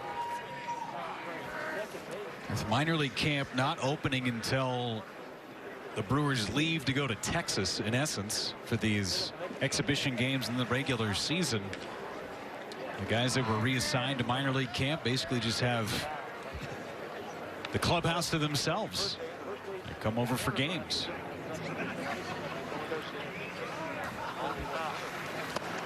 Interesting article in The Athletic about some of the changes in some of the minor league leagues. Making the bases bigger, you know, restricting the shifting and things like that. It's going to be interesting. And not uniform changes either. It's not every minor league that's doing those changes either. Right. Bases going from 15 inches to 18 inches. Really good changeup by Small. That's just in AAA. And then the AA rules will be all of your infielders. It's the shifting rule. All of your infielders have to be on the dirt, can't be in the grass anymore. And then in the second half of the season, you'll have to have 2 infielders on both sides of second base. So you can't even extend your shift even further.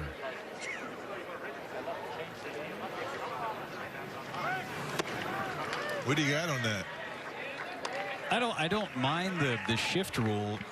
It's just why don't you just do it in all the leagues and not just one of them? Yeah, but the bigger bases. I mean, what are you trying to minimize contact? Runner, first baseman, I guess. I don't know. Yeah, I'm not sure on that one. I think they're trying to get more activity. You feel like you might be able to beat out more infield hits or steal more bases. Speaking of stealing bases, Holt is going to take second as Terry strikes out.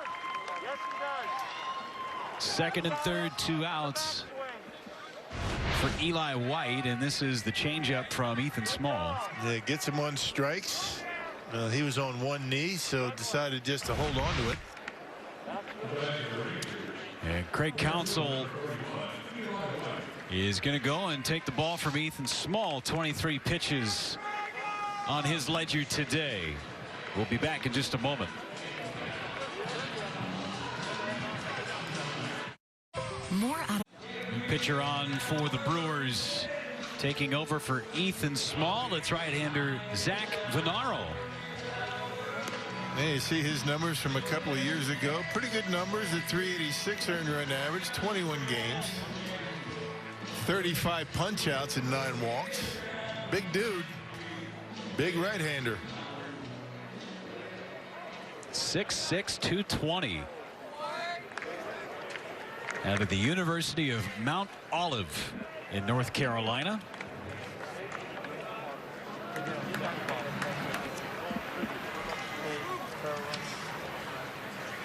First offering to Eli White, misses wide. 1 ball and no strikes. We're talking about some of the rule changes that will take place in the minor leagues this year. They're going to decrease the amount of time in between the pitches. They've had the pitch clock on for the last few years. It goes from 20 seconds to 15 now. And then the other one, which I thought was really interesting, is they are limiting the amount of throws that a pitcher can make to first base. Pickoff throws to first base, 2 per at bat if you've got a runner at first base. Yeah. Speaking of first base, Brock Holt's back at first. He stole second. They sent him back to first. Get out of here. Do we have, I mean, what do you got on that? Why'd they send him back to first? I don't have any idea. He stole the bag. I missed it. Well, if it was an interference thing, Curtis Terry would have struck out, and then maybe they just sent Brock Holt back. That would be my only guess, right? I don't know. We were talking about changes in minor leagues. I really wasn't paying attention. That's okay. You were paying attention that Brock Holt was at first, so that's good. I didn't even notice that. Yeah, he was at second for a while there, wasn't he?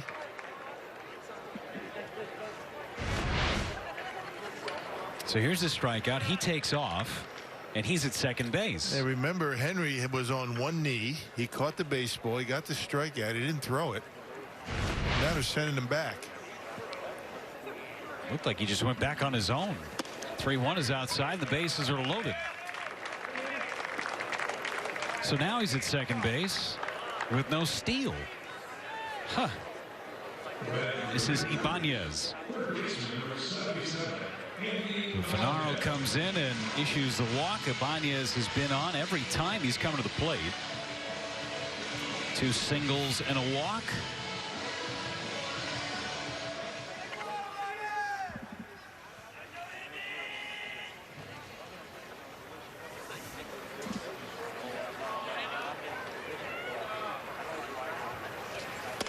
It's a strike. I guess the bat hits Henry. I think that's what he's talking about. It's going to be interference. We missed that. We saw after the follow through on the swing. Just dead ball. Right. Dead ball. Go back. Okay. I buy that. Pictures don't lie. I missed it. Umpire didn't. See, he's got eyes in the back of his head. That's why he's able to see that. And Nick Marley was all over it.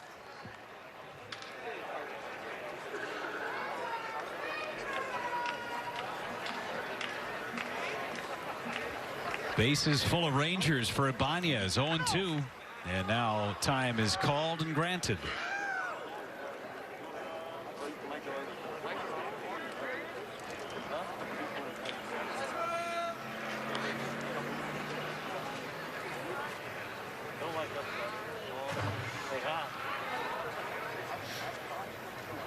0-2. Up and away. Good velocity from Venaro at 95. See, I told you he had eyes in the back of his head. Yeah, you're right. Got a cactus, the AZ there. Well done. It's good.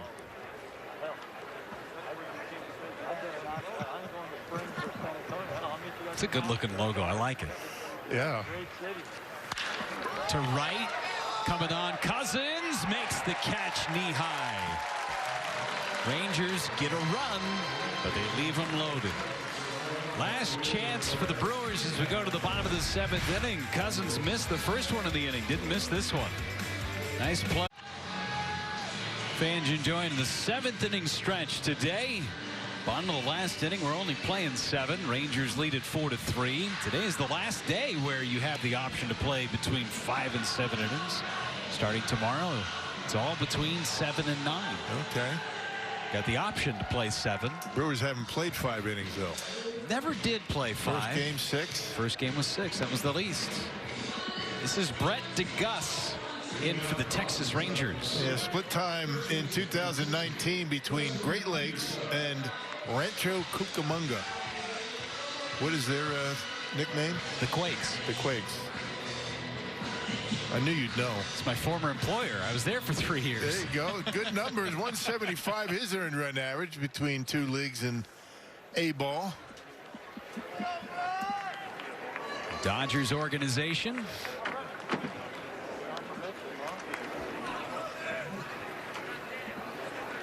DeGus.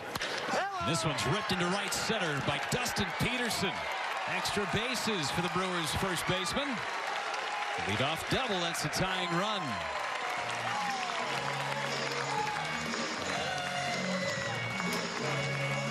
Man, nice approach.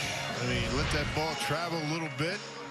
Looked like a slider, outer half, just drives it into the gap out there in right center. How about a big fly here? Yeah, why not?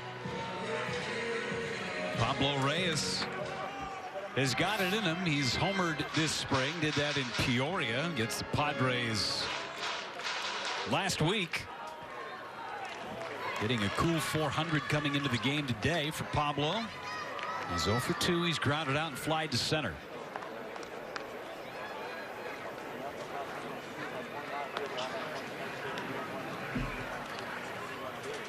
Tying run at second base for the Brewers in the 7th. This was the home run that he hit off of Pierce Johnson. Fastball up and in. Turned on it. See ya. There was a very gusty breeze blowing in that day. And he hit it through. Even counter, ball and a strike.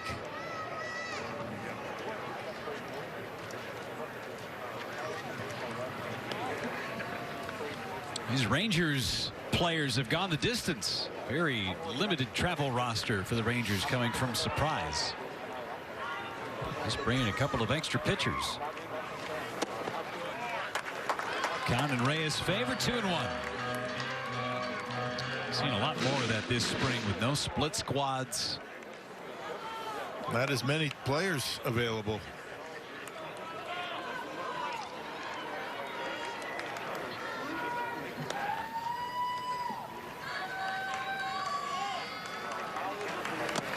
Three and one on Pablo Reyes. Dustin Peterson with that leadoff double. He's at second.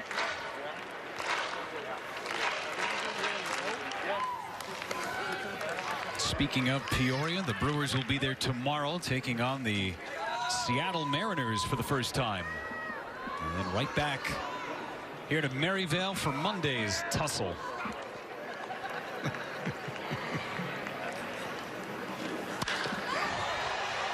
To deep center, but playable for Taveras. He makes the catch, and moving to third is Dustin Peterson. Yeah, I heard that. I heard tussle. I looked over. I thought Matt LePay was sitting over there. That's a classic Matty likes to use. It's a great word. The tussle. It's more of a football term. Could use it in baseball. Why not? That doesn't really apply to spring training. Just thinking about Matt LePay, that's all. Yeah. Give him his due credit.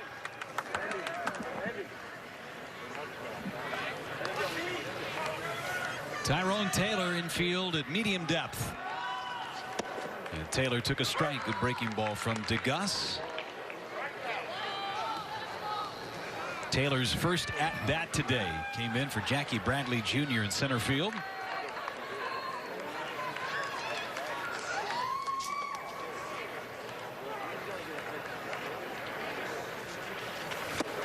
Good pitch. And that two-seamer that time, 92 under the hands.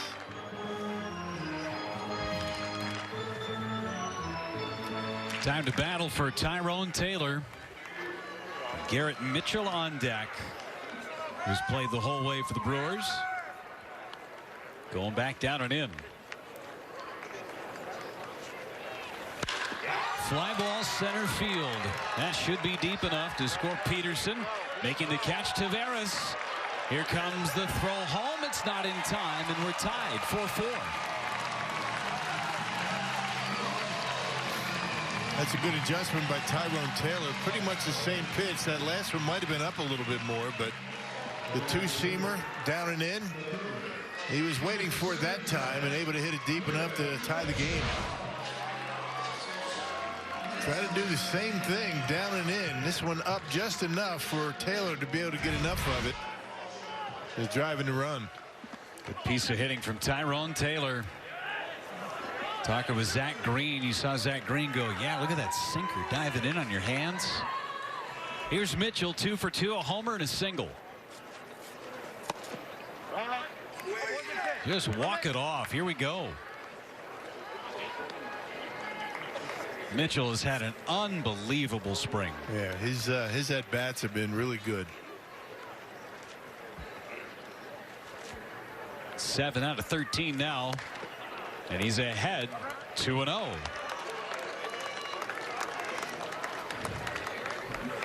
In the driver's seat, get a pitch you like and end this one. Breeze blown out towards right. DeGus delivers. Inside 3-0 on Garrett Mitchell. This was his 2-strike home run earlier. Listen to how that ball hits his bat, how loud it is. Got on top of that high fastball.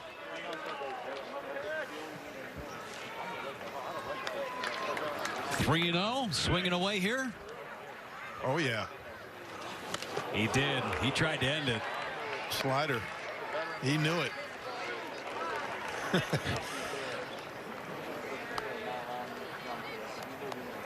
3-0 slider.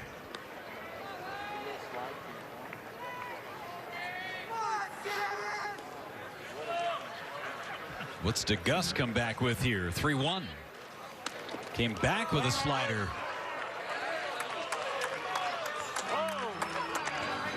Yeah, that was a hang. You can see his reaction. Yeah, DeGus not happy with that pitch. Butera was surprised it even got to his glove. Pat Murphy smiling.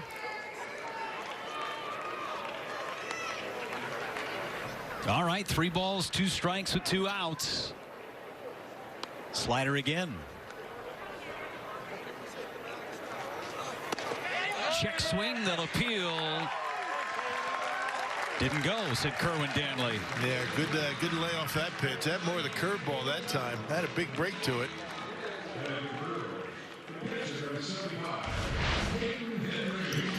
See if he went around. Kerwin Danley put his hands up as if it was a foul ball, not a swinging strike, or no, he didn't go.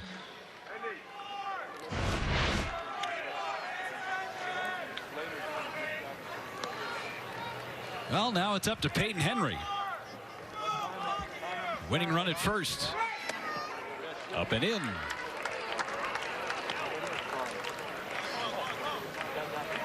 Perfect day at the plate for Garrett Mitchell. Homer, single, walk.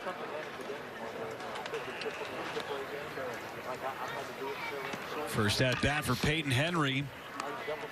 Won a Gold Glove in the minor leagues a couple of years ago for his work behind the plate.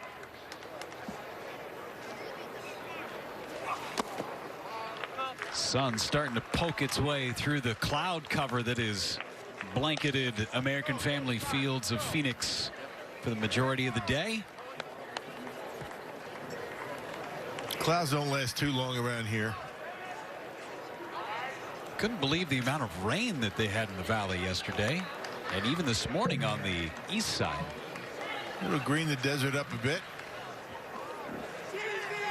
Time called as the Rangers pitching coach. Is he all right? Yeah, maybe something going on with the Gus. And now Chris Woodward also will join in that conversation. That bullpen should be quiet.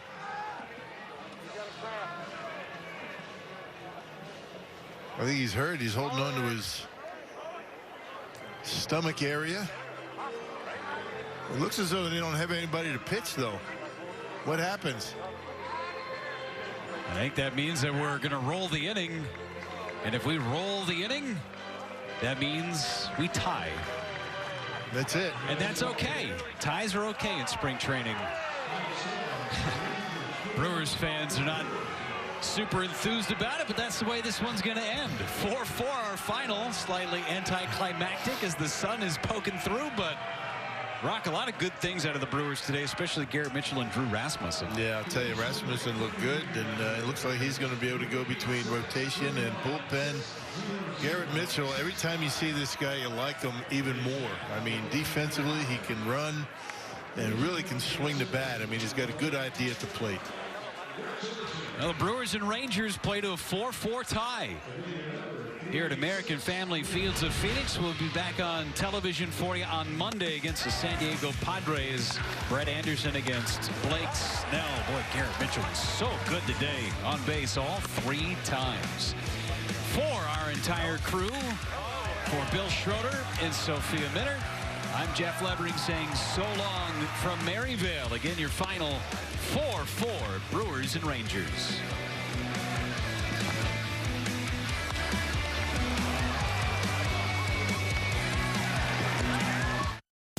Brewers baseball is back.